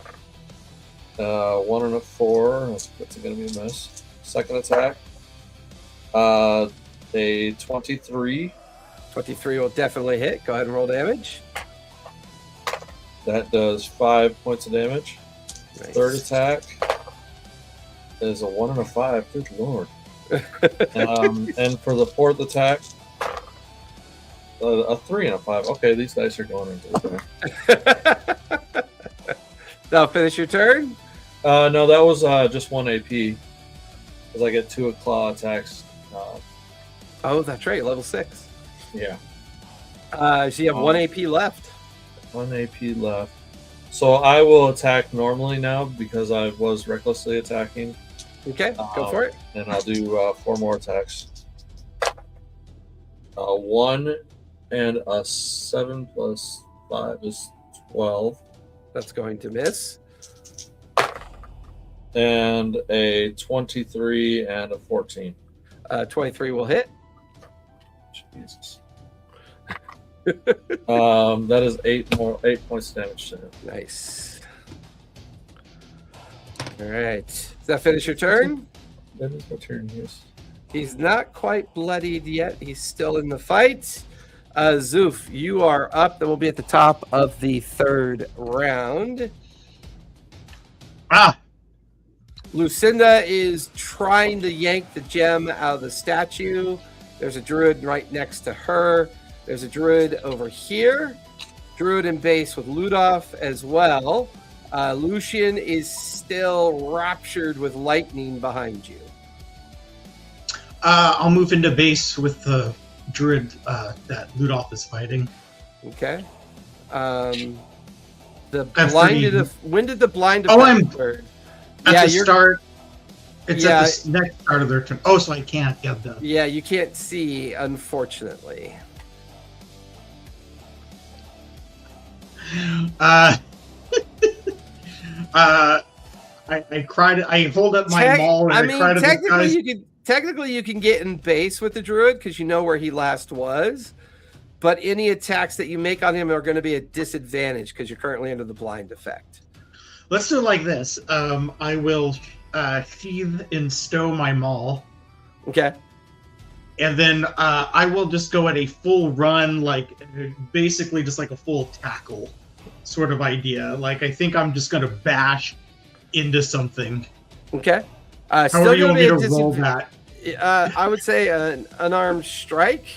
Okay. Or if you're attempting a grapple effect by grappling into the druid, it would be either athletics or acrobatics at disadvantage.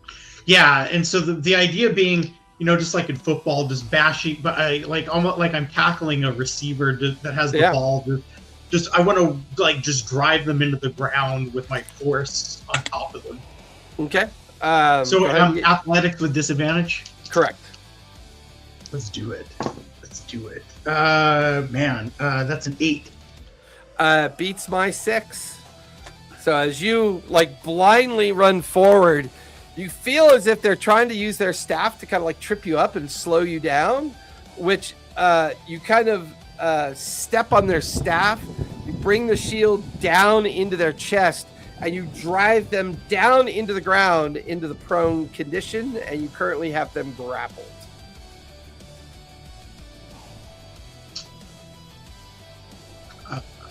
I'm gonna 1 AP to move into base, 1 AP to do that grapple effect. Technically, you can use another AP to pick him up and slam him into the ground if you'd like. Oh, that sounds like fun.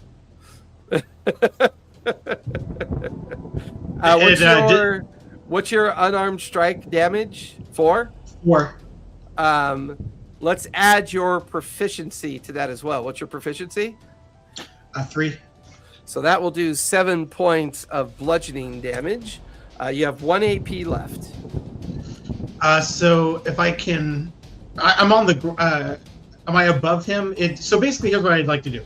If it works, because I know there might be a question of using 1 AP, taking the maul back out and just driving it like just on the body. No, yeah, you get advantage on the strikes because he is prone. Okay. So since I'm blind, that'd just be like a normal roll. They'd be 2 normal attacks. Yeah. 2 normal attacks. All right, I'm gonna roll them both at the same time. Go for it. Let me see. Attack, maul. Okay, cool.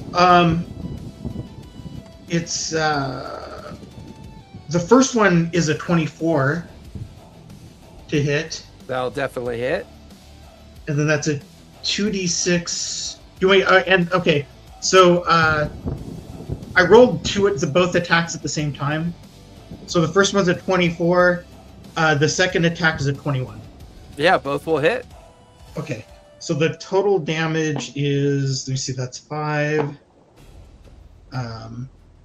And 5. So that's 13 damage total. 13 points of damage. He is now bloodied. I think that's it. That's all I got. Okay. And he's already on the ground, so he's toppled. So correct. Yeah. All right. That'll take us to the 4th round with the bad guys up and Gartham on deck. Let's see. The lightning strikes are now random. Oof. Sorry, Lucian. Lucian, give me another deck save if you would, please. Why? Why me? 14. 14. Go ahead and take 14 points of lightning damage. All right. This druid, since no one's attacked him, is going to see Lucinda going for the gem. He is going to use his last lightning charge. Lucinda needs to make a dex save if she would, please. Let's see what her dex is. Dex of 16.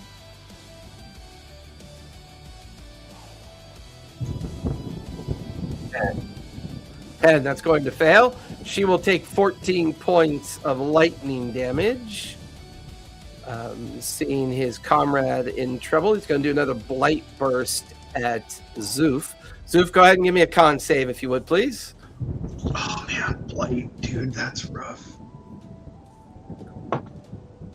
It's a 26. 26 will save. You'll take half of 26 points of necrotic damage. So you'll take 13 points of necrotic damage. You are no longer blinded, however. I think I got that going for me. This guy is incapacitated. Lucian, I need you. You just took 22 points of damage, so that's half of that is 11. I need you to make a concentration save of 11 or higher to maintain hypnotic pattern. Concentration. Exactly.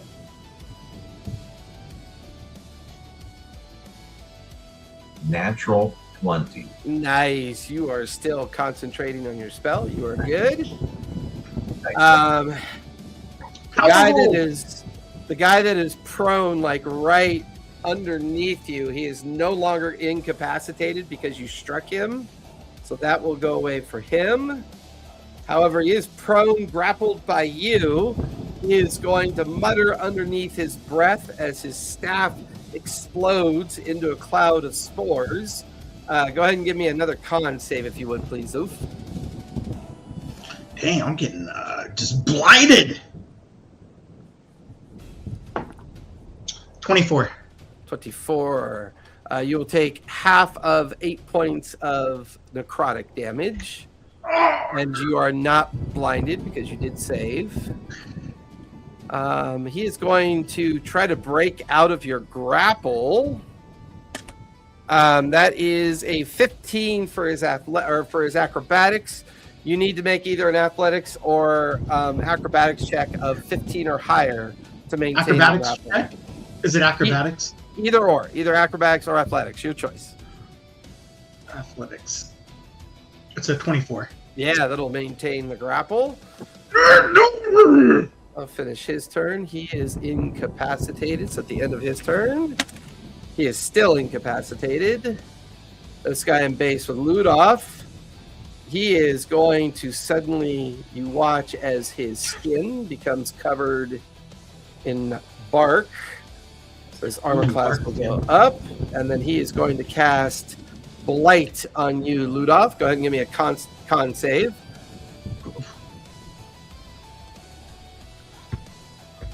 +5.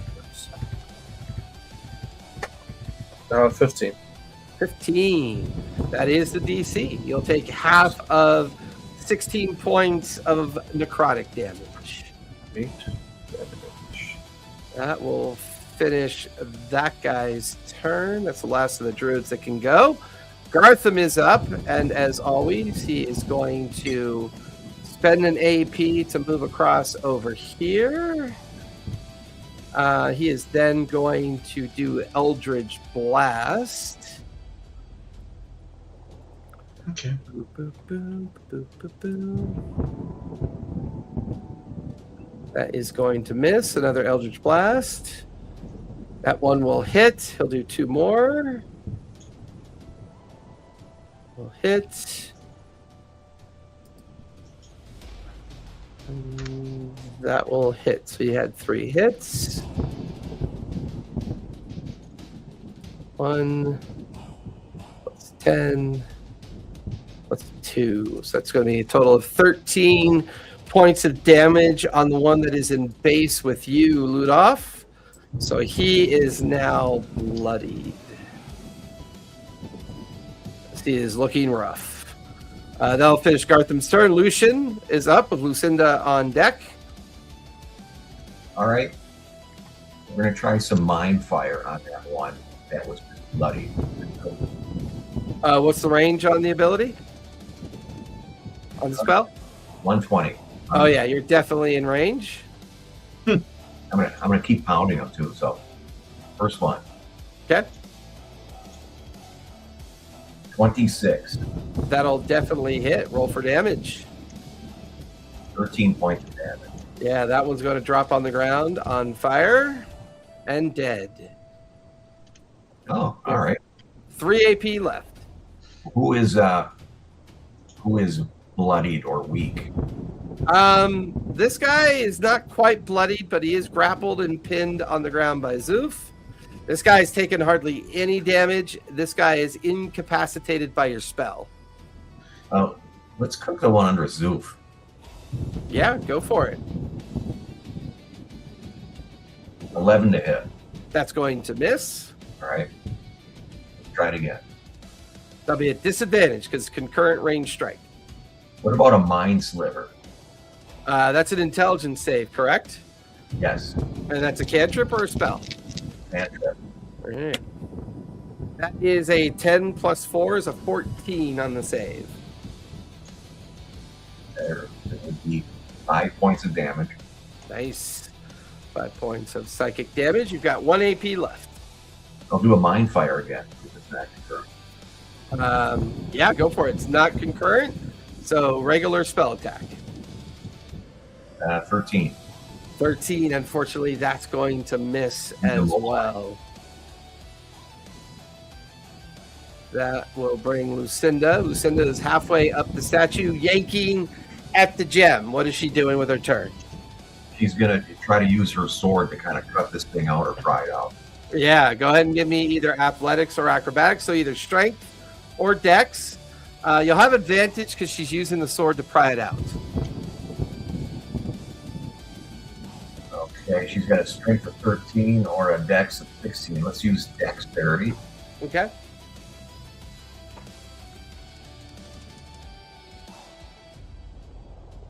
Three, but there's advantage. I can do it again, right? Correct. Here we go.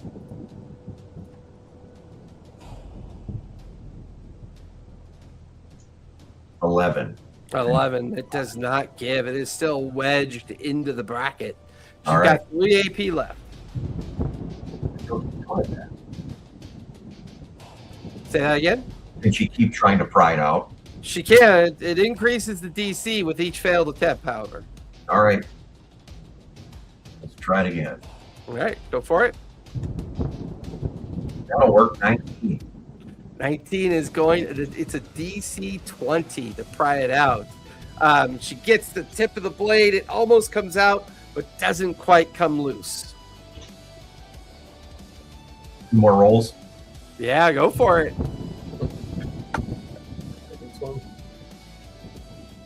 I'll roll concurrently. Nope.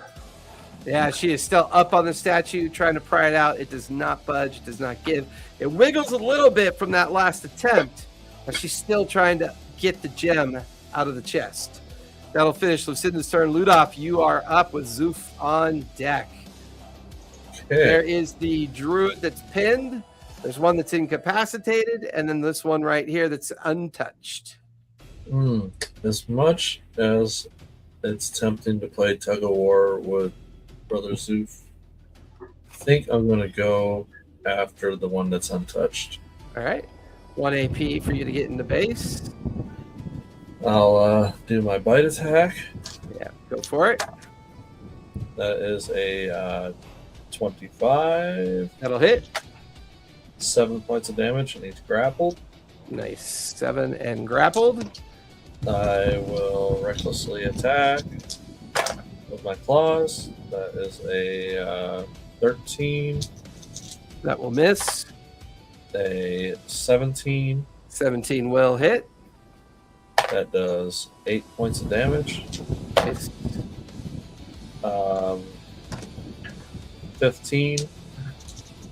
15 will miss. And a 12. 12 will miss as well. Rolls keep coming. How many AP you got left? I have 2 AP left. Okay. If you want to spend those 2 AP and do all those attacks again, you can. Yeah. I'll spend the. So that'll be at regular. Right. I'm trying to gather some dice.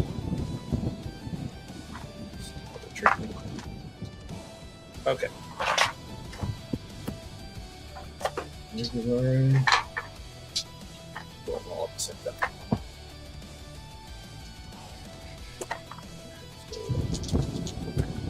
All right, that is a 17, a 23, and the other 2 will miss.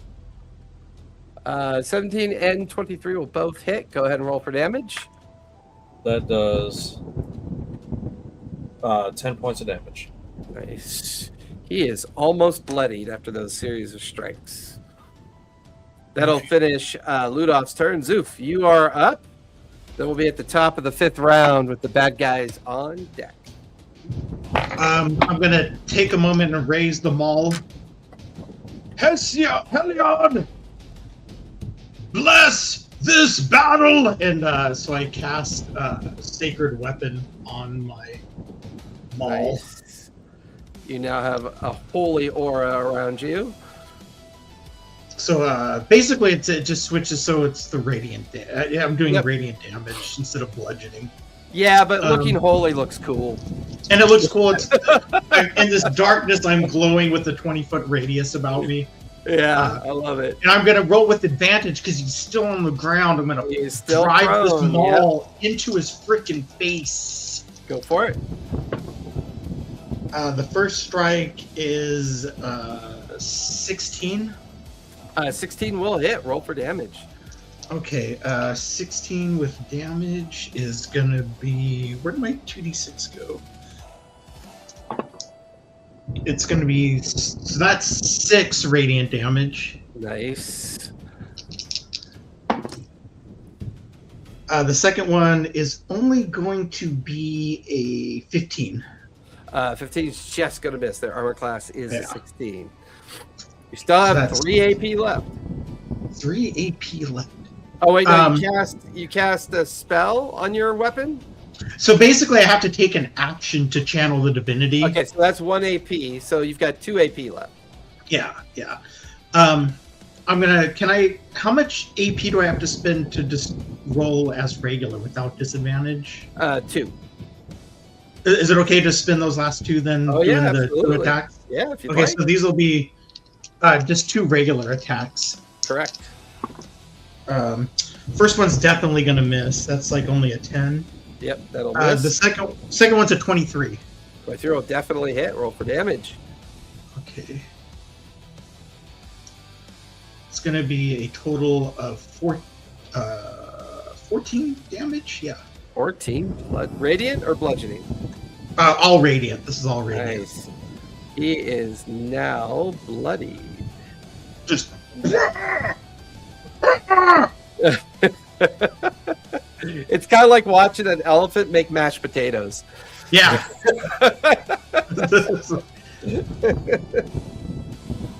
All right. Top of the 5th round. The random lightning effect. Oof, that will finally change. A random lightning bolt will shift over on top of Zoof and the guy who's prone. Zoof, give me a dex save if you would, please. The other guy's at disadvantage. Ooh, he still makes it though. Weird.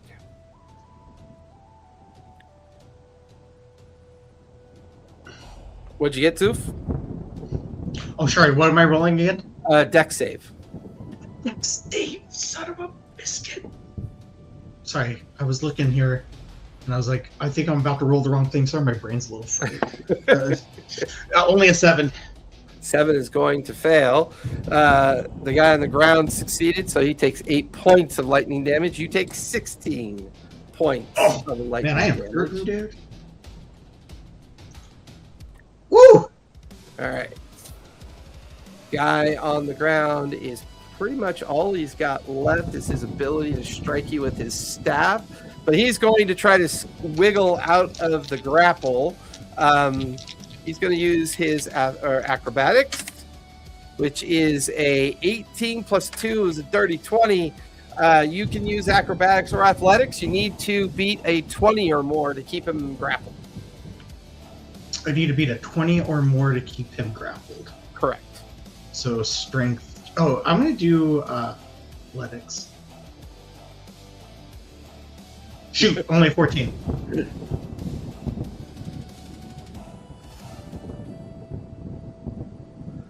Only a, yeah. Yep, he is going to move half his movement away from you. And then he's going to stand up. He's then going to use another AP to get over to this boulder. For his last 2 AP, he is going to cast Biting Insects. It's a ranged spell attack. Definitely going to miss Zoof. He'll then do it on Gartham. Going to miss Gartham as well. This guy is still incapacitated. This guy is going to cast... He is going to do Shadow Step. Move back here. He's going to spend his last 2 AP to do Blight on Ludolf again. Ludolf, give me a con save if you would, please.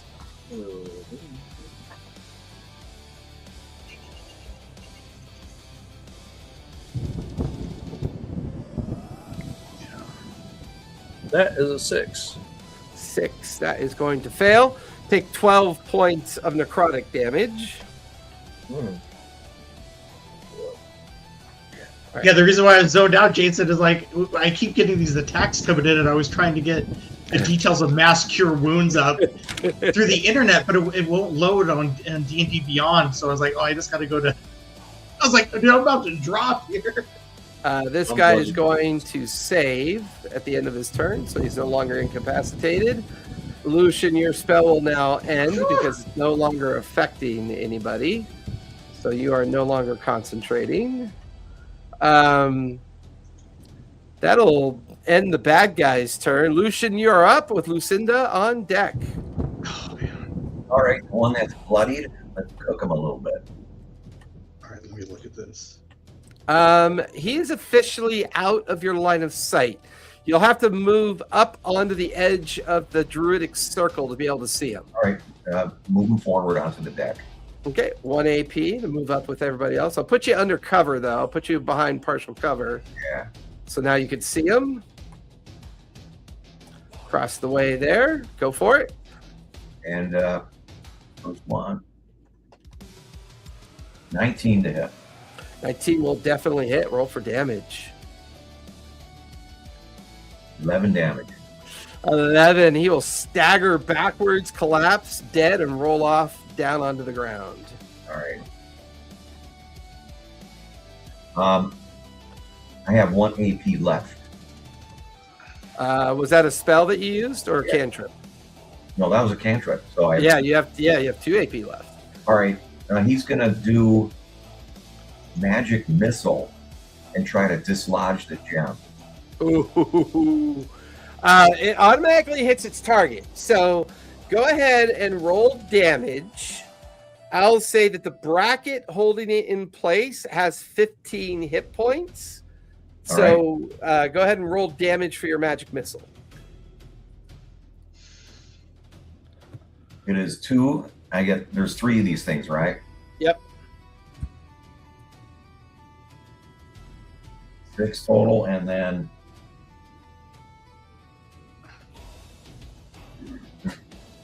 and then 4 more. 10 total. Nice. It kind of like Lucinda will see that it will break apart the bracket. It doesn't completely come loose, but it's going to drop the DC for Lucinda down to a 15 to try to break the gem loose from the chest of the statue. All right. I'm assuming there's some positive effect by doing this. So Lucinda will jump in and start cranking on it. Yeah, go ahead and give me a dexterity. Level 4 right away.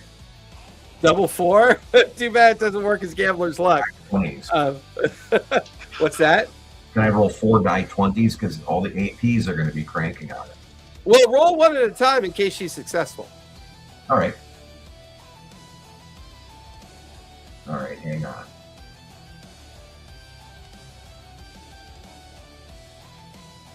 $17. 17. The gem finally pops loose. All of the random lightning bolts will now dissipate. All right. Ceremony has been permanently disrupted as she manages to free the gem. The statue falls beneath her as it turns to ash and rot. The statue, that is, not the jewel. Correct. And Lucinda has the jewel in the palm of her hand. I believe she has 2 AP left. Okay. Where's the nearest There's a creature? druid here and a druid here. I got the gem. She's going to back up Okay. Take Yeah. cover. and take cover, correct. All Maybe right. these guys will chase and you'll get opportunity attacks. All right. That will finish Lucinda's turn. Ludolf, you are up with Zoof on deck. Okay. How do the other two look? The other 2 are close to being bloodied. Okay. Well, I'll move to the closest one. Attack recklessly with my bite attack. Go for it. That is a 24. That'll hit. 7 points of damage, and he's grappled. Nice. Nice. Gene grappled. And I'll And once he's grappled, any attacks that you make are with advantage, correct? For you? Oh no, Oh. grapple is just move 0. yeah. A grappled target gets regular attacks on you, but disadvantage on anybody else they try to attack. Right. Getting to change And, grapple. yeah, I'll speak in Druidic to him. I'll say, "You've traded nature for a new master, and you failed. Give up now, fool." Now I'm going to attack with my claws. Go for it. That's a 16 for the first attack. The 16 will hit. Okay. That does 4 points of damage. Okay. That is a 25 for the second attack. That'll hit. That does 7 points of damage. Nice. That is a 20 for the third attack. It does 4 points of damage. And that's 21 for the last attack. And it does 4 more points of damage. 4 more points of damage. Nice. So This close. guy is now bloodied. That was 2 AP. I will, 1 AP to move into base. Yeah, 1 AP to attack. Yep, you got 2 AP left. Okay, then I'll use the 2 AP to attack normally. Yep, go for it. That is 22, That'll hit. 23, and 24, and the other one was a 2. So, Yeah, 16 or higher hits. okay. 5 plus 9 plus 9 is 18 points of damage. Nice. He is staggered. He has got 7 hit points left. All right, that'll finish Ludolf's turn. Zoof, you are up. That will be at the top of the 6th round with the bad guys on deck. Move into base with the bloodied one that Ludolf is battling. Yep. So still, I have doing radiant damage, but I'm gonna go ahead and do Is that safe? He's already bloodied, so I'm just gonna do 2 regular attacks against him at first. Nice. So one is a 23, the other is a 17. Both hit. Roll for damage. All right, I'm gonna roll all this damage at once as radiant. So that's 2, that's 8, that's 9, that's 12 radiant damage. That will knock him dead to the ground, and he rolls off the back of the circle and corpse rolling off the druidic circle onto the ground. Then gonna do the same to the other guy. I'll move in base with him and then use my last AP. Yep. Just use my last AP for the 2 attacks. Go for it. Oh yeah. So again, what similar rolls? 24 and 17. Both will hit.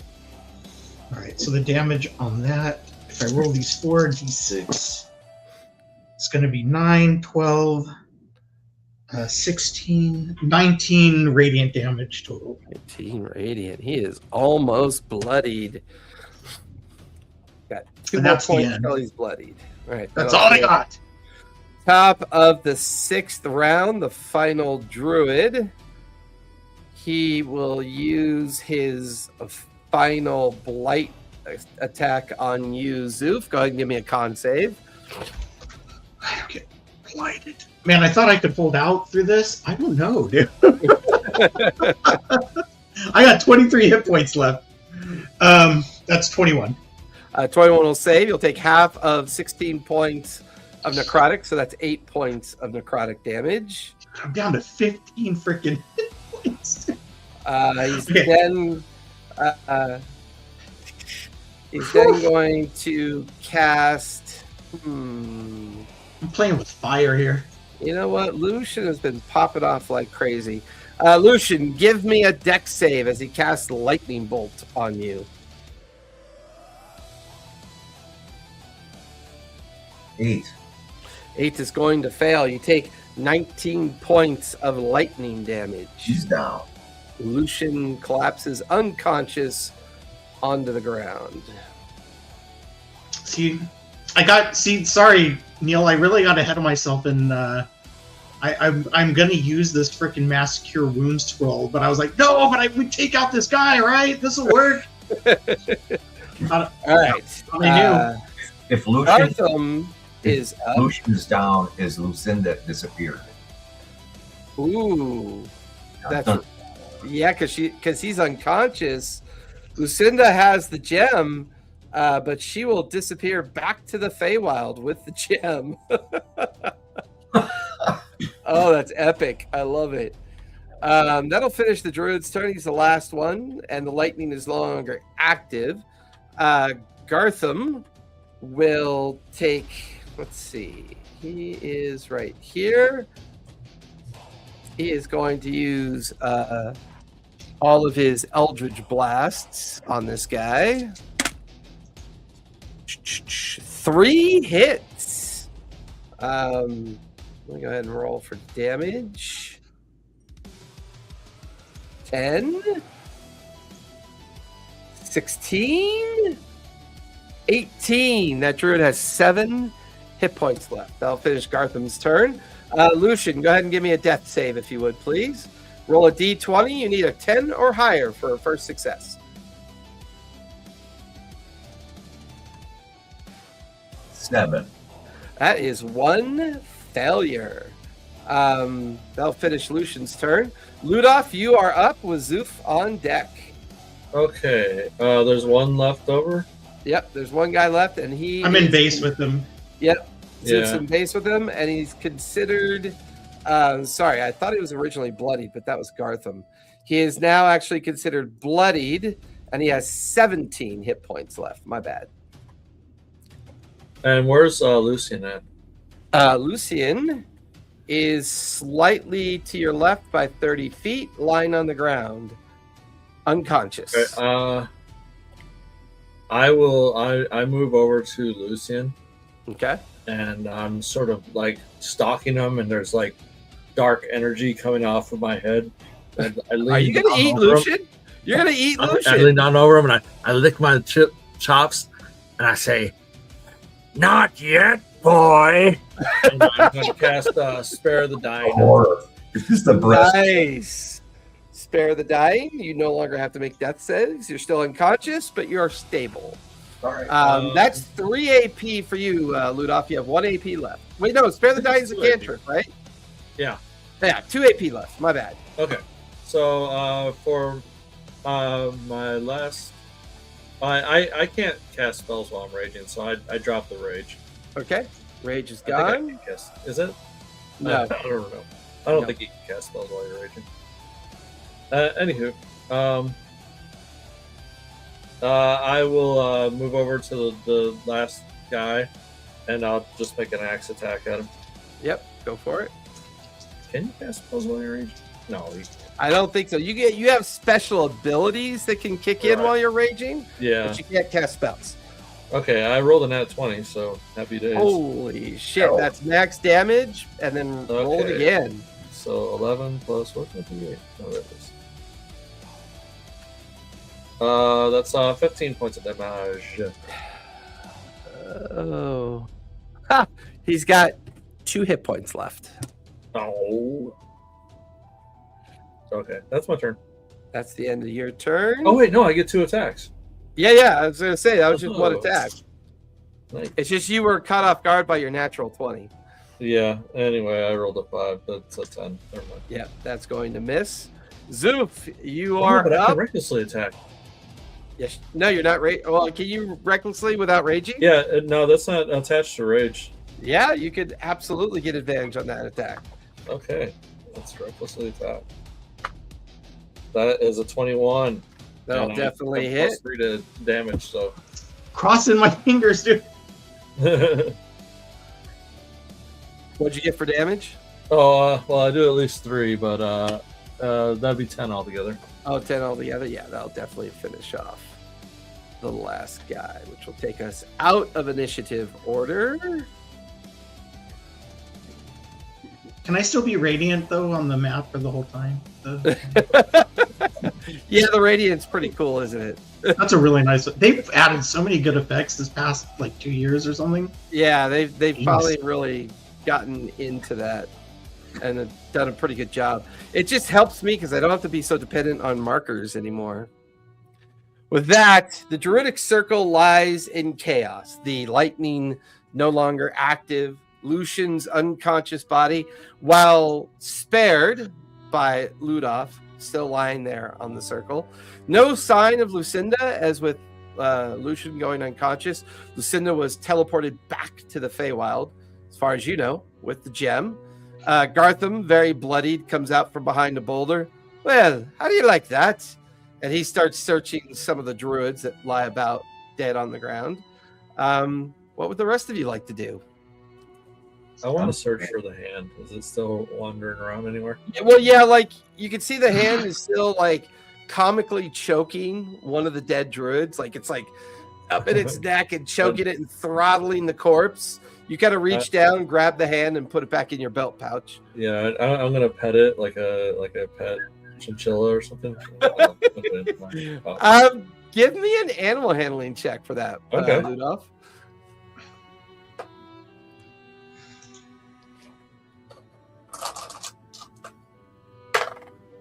That's 18. 18.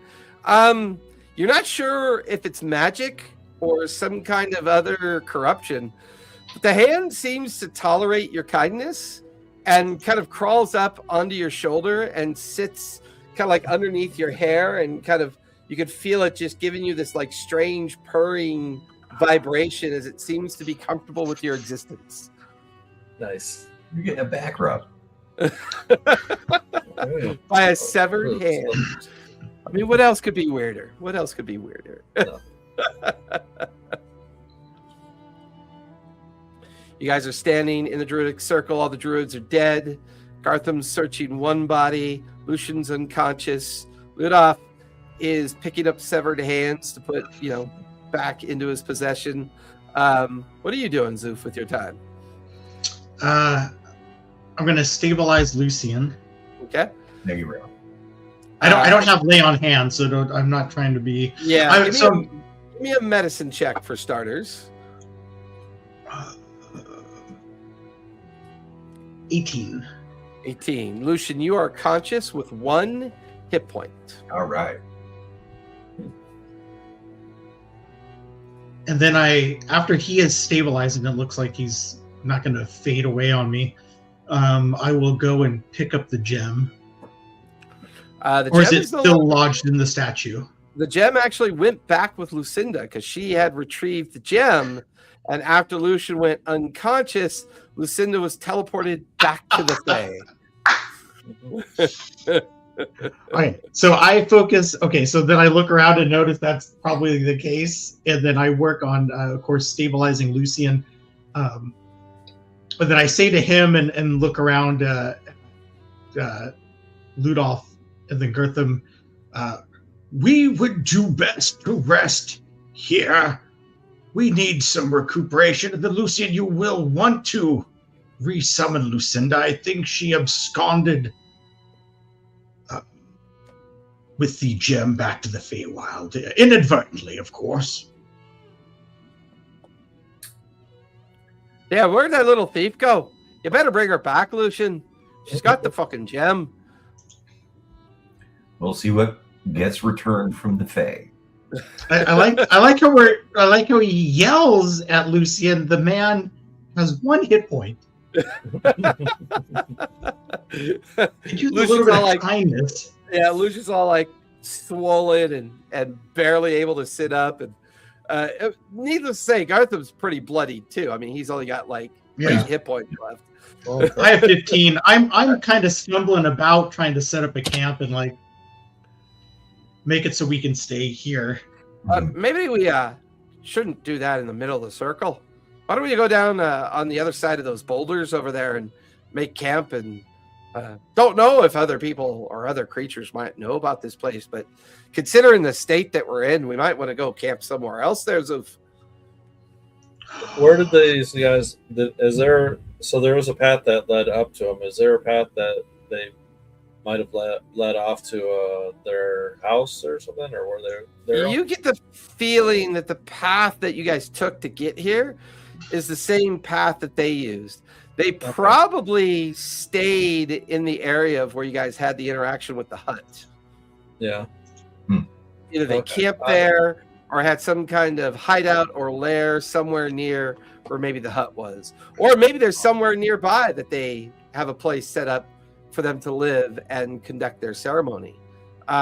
It's possible. What about still the map? foggy? It's still foggy, but the thunderstorm is gone.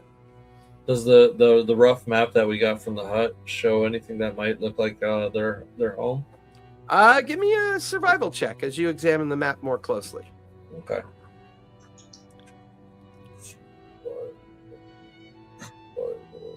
+1.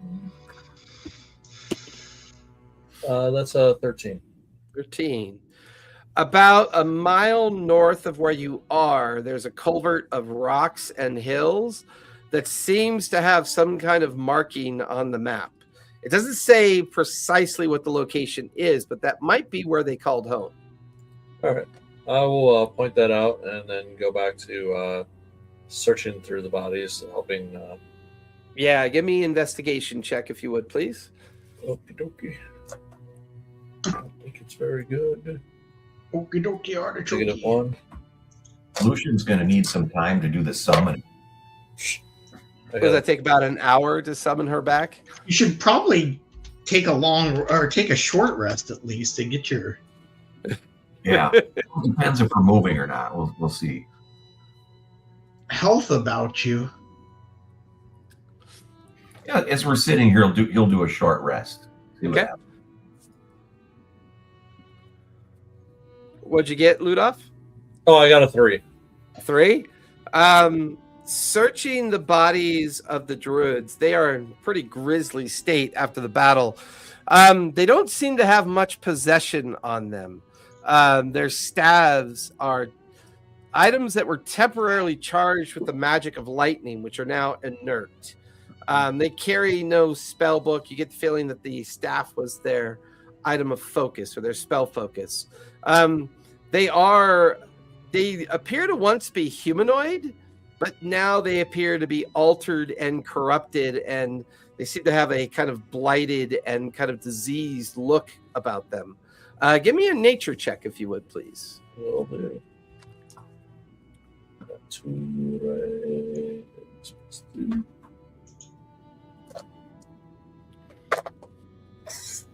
Natural 1. Yeah, it's definitely hard to pinpoint, but there's something odd about these druids. Their malformity. There's something hidden underneath all of this, but you can't quite put your finger on it. These things ain't naturals. Also. Abominations, Brother Ludolf, abominations. You know, Lucian offers up as he's getting ready for his ritual. How about identify on one of these things? It's a good idea. We'll identify as a corpse or identify as something else. Yeah, identify a corpse. You guys watch as Lucian places a hand on one of the druids. Lucian, as you cast the identify spell, this person used to be an elf. This person identifies as what they formerly were. You identify them as an elf that was bitten on the neck, nearly drained of all their blood, and then corrupted by the druid that was killed at the outset of the battle. You get the feeling that these are manifestations of corruption. These are people that were victims that were turned into these corrupted druids. They were meant to do something with that ceremony. They were summoning something through the effigy of Strahd, something that could have been incredibly powerful and was meant to be imbued by that gem that was stolen from the Wizard of Wines.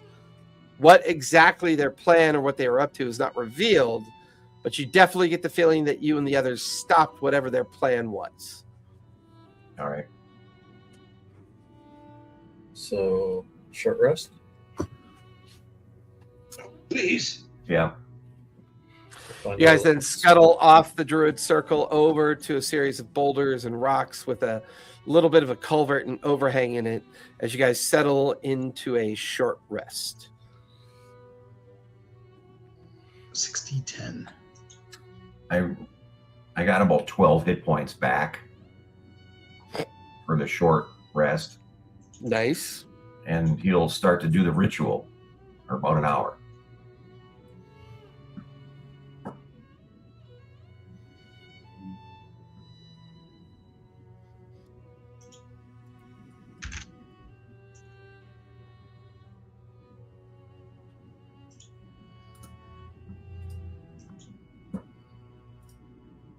Let's see.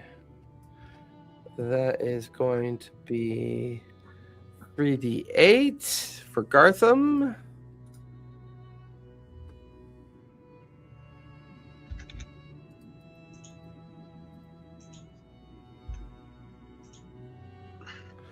That is going to be 11 plus 6, so that's 17 points back for Gartham.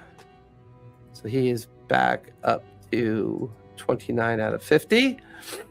As you guys settle into the boulders and the nearby protection of the hills, you guys take that short rest. The dissipation of the lightning, the thunderstorm, all appeared to be kind of actuated by the spell or ceremony that they were trying to conduct. Now with the Yester Hill freed of the corruption, the hag destroyed, you guys are now in possession of the last 2 gems, as at the end of the short rest, Lucian, you're able to summon Lucinda back. With a smile on her face, she walks over to you, hands the gem over to you, as you guys now have both gems to return back to the Wizard of Wines. Great. How come Lucinda is so nice about being summoned back and forth from the Feywild, but all my Feywild summons are always like bitching and complaining against me when I. What is up with that? What was the name? Freddy. You remember Freddy? Freddy. Yeah. Little red cap. Yeah, the little Freddy would always be smoking with a greasy wife beater on and gambling and drinking. Drunken, cigar smoking. Yeah. Pixie. Yeah, what do you want? You're supposed He'd always argue with you, and then the one time you summoned him, he had a picket sign because him and the other Fae were protesting you. And the sprite, he was supposed to be like Danny DeVito, but like a sprite. Yeah. Basically, the idea. All right, you were always getting them killed, right? That's why I didn't like you. Did Freddy get killed a lot? And then we had I forget. I think Freddy did get killed a lot. A lot of times you told him to do shit he really didn't want to do.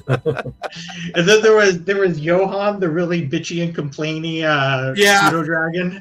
Yeah. Oh, I like that guy. With the list. Yeah. That was hilarious. I don't really want to do what you tell me to do. I want to go eat something.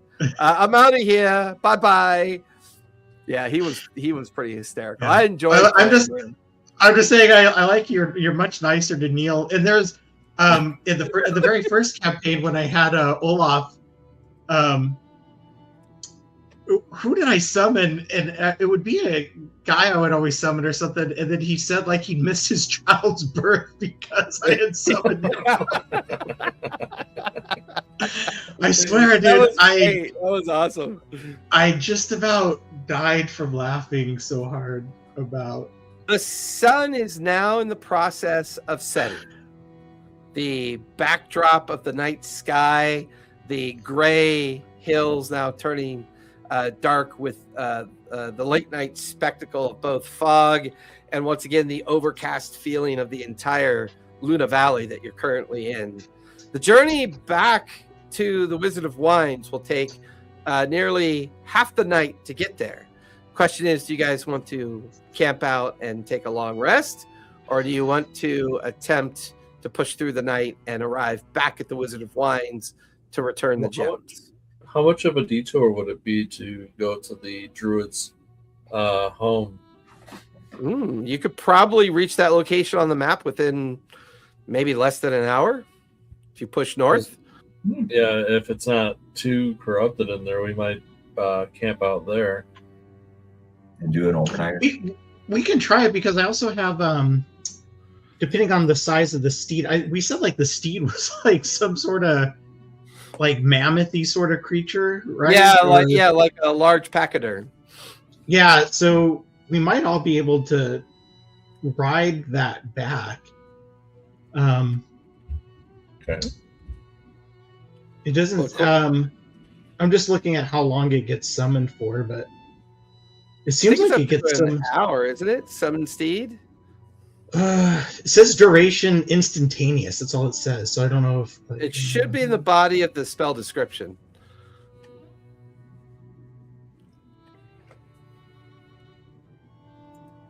The steed disappears if it drops to 0 hit points or if you die. Yeah, it just sticks around. Not duration then. Yeah, it sticks around until either you fall unconscious or it drops to 0 hit points. Yeah. Or dismiss it. Okay. I think that's because they updated it for 5.5. Yeah, that's why I'm. I think it used to be 8 hours in 5.0, and then I think they made it until it dropped. Yeah, like points. Yeah, to give you like a certain duration of being able to ride it, like for a day's worth of journeying, probably. Yep. Yeah. So as the Great Mastodon is summoned by Zoof, are you guys going to use that to travel to the Druid hideout to the north? Sure. Oh, yeah. We should. Yeah, if you guys want to. Yeah. With that, all of you climb onto the back of the Great Mastodon, and it begins to head its journey north. Here, heading north from the Druidic Circle, you find yourself traveling through the mists yet again. The fog and mist is always persistent, always kind of active here. Even now at night, the gray haze makes it almost impossible to see any starlight up above. At the end of that hour's journey on the Mastodon's back, you arrive on the outskirts of an old abandoned town. You could see maybe 10 different buildings that are all in states of decay and collapse that appear to have been kind of in a very ad hoc way reassembled and used as kind of shelters. In the middle of the abandoned town, you see another wooden statue. And on this statue, you see a bracket with the intent of placing yet another gem on the statue. All around the town, abandoned tables, chairs, the sign of people that once lived here or once used this place as an encampment or a place to shelter, now abandoned. Obviously, the footprints leading away in the direction of the Druidic Circle. This appears to be what they used to call home. This other statue of Strahd is not wooden, however. It's made of stone. Lucian, give me an Arcana check as you are slowly approaching the center of town and are kind of a bit transfixed by the statue. 13. It would appear that these druids have been cultivated, have been kind of prepared for their power. For whatever reason, Strahd seems to take an interest in the possibility of using his likeness as a way to summon creatures of blight. You get the feeling that the wooden statue would have summoned the great tree blight. This maybe summons a blight of stone, or maybe even a golem, or possibly even a earth elemental. You get the feeling that Strahd is slowly assembling a force so that he can finally maybe move upon the remaining towns and communities within the Luna Valley. Ludolf and Zoof, give me investigation rolls, if you would, please. Investigation. Okay. I got Investigation. 6. Wow, twin sixes. Woo! Blind leading to blind. What'd you get, Ludolf? 6. 6. We both got 6s. You both got 6s. We both got 6s, yeah. Man, oh man. Examining the remains of the hovels and the dilapidated huts and the abandoned campsite, there is a sense that whatever they had, they took with them. There's no sense that anything was left behind. There does not appear to be anything of particular value. So it doesn't look like they were hurried out of there. They left based on intent. Yeah, it doesn't. Yeah, it feels like the wooden statue originated from here, and they hauled it off to the Druidic Circle to do their ceremony. And now that they've been destroyed both here and at the Wizard of Wines, there's a sense that maybe getting these gems back to the Wizard of Wines may finally restore the land in that area, and once again be another sign of pushing some of that darkness back and defending yet another part of the community from Strahd, possibly even weakening him. But Zoof, would it be sacrilege if we was to tear down this statue? Well, certainly not sacrilege. It would be the opposite. It would be one of the holiest of actions to get rid of such perversion, except it's stone.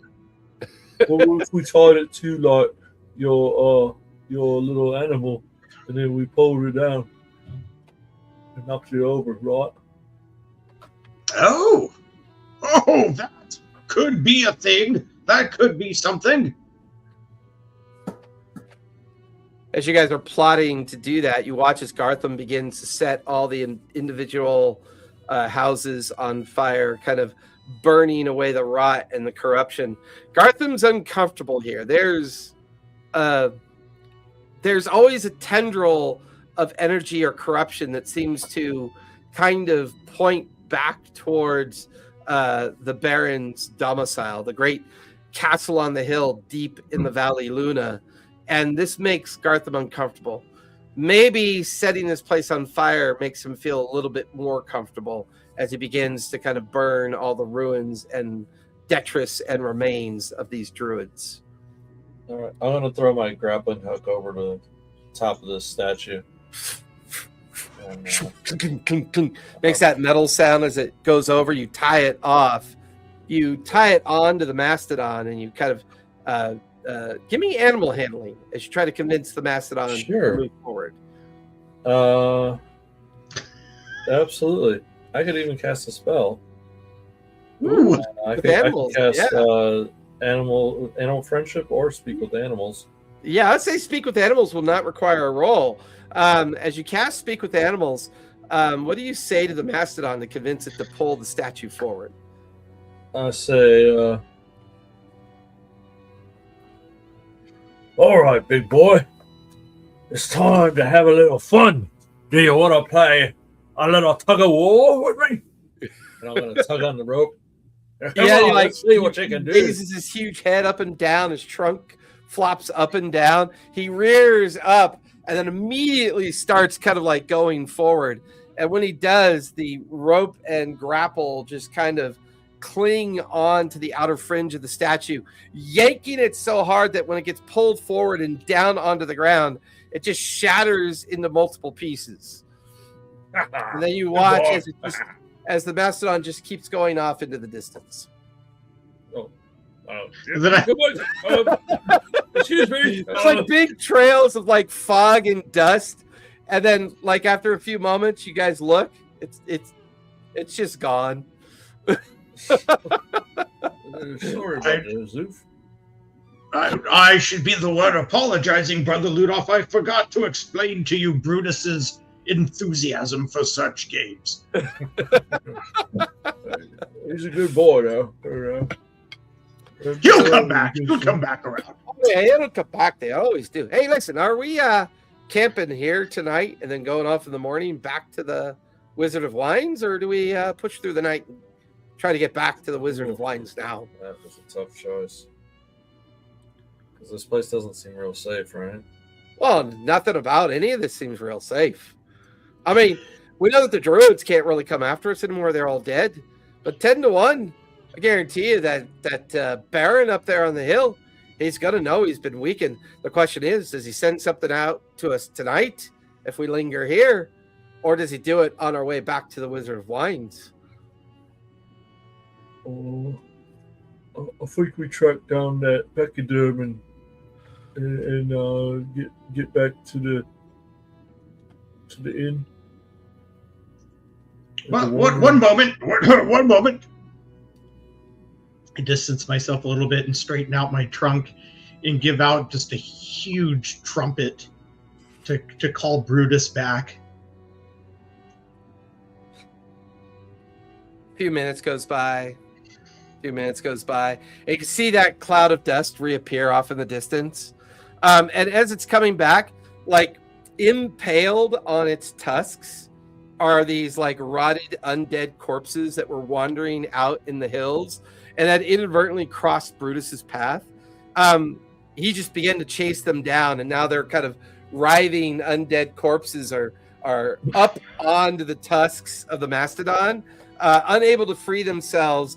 Brutus just comes like a big giant friendly kind of Rottweiler, sits down in front of you with these corpses dangling off of his tusks. Such an obedient boy. And then I pulverize the creatures off of his tusks. Yeah, I take my ball. You start knocking the undead off of his tusks. So you guys taking a long rest here or pushing through the night? What's the choice? I think we're going to push through, right? I'm okay. Yeah, I kind of want to push through, but I don't have to worry about my spell slots or anything. So, well, let's push on. With that, as the darkness begins to grow, you guys clean up the last bit of your mess, gather your kit, crawl up onto the back of the mastodon, and begin the journey into the night, back in the direction of the Wizard of Wines to restore the gems and hopefully restore the winery and weaken Strahd yet just a little bit more on this journey. And that's where we're going to finish tonight. It's a good finishing point, as you guys have recovered the gems and are now journeying back to the Wizard of Wines. Guys, go ahead and linger so we can talk about the schedule. By the way, that will bring us to our final level up. So everyone will level up to level 7 after tonight. But linger and we'll talk about the schedule because I don't think we see each other for another 2 weeks, but I may need to make a change to the schedule because I'm traveling. So everyone, thank you for coming out and hanging out with us. Be safe, be kind, and don't forget, play a game. It's fun, I assure you. Bye-bye, everybody.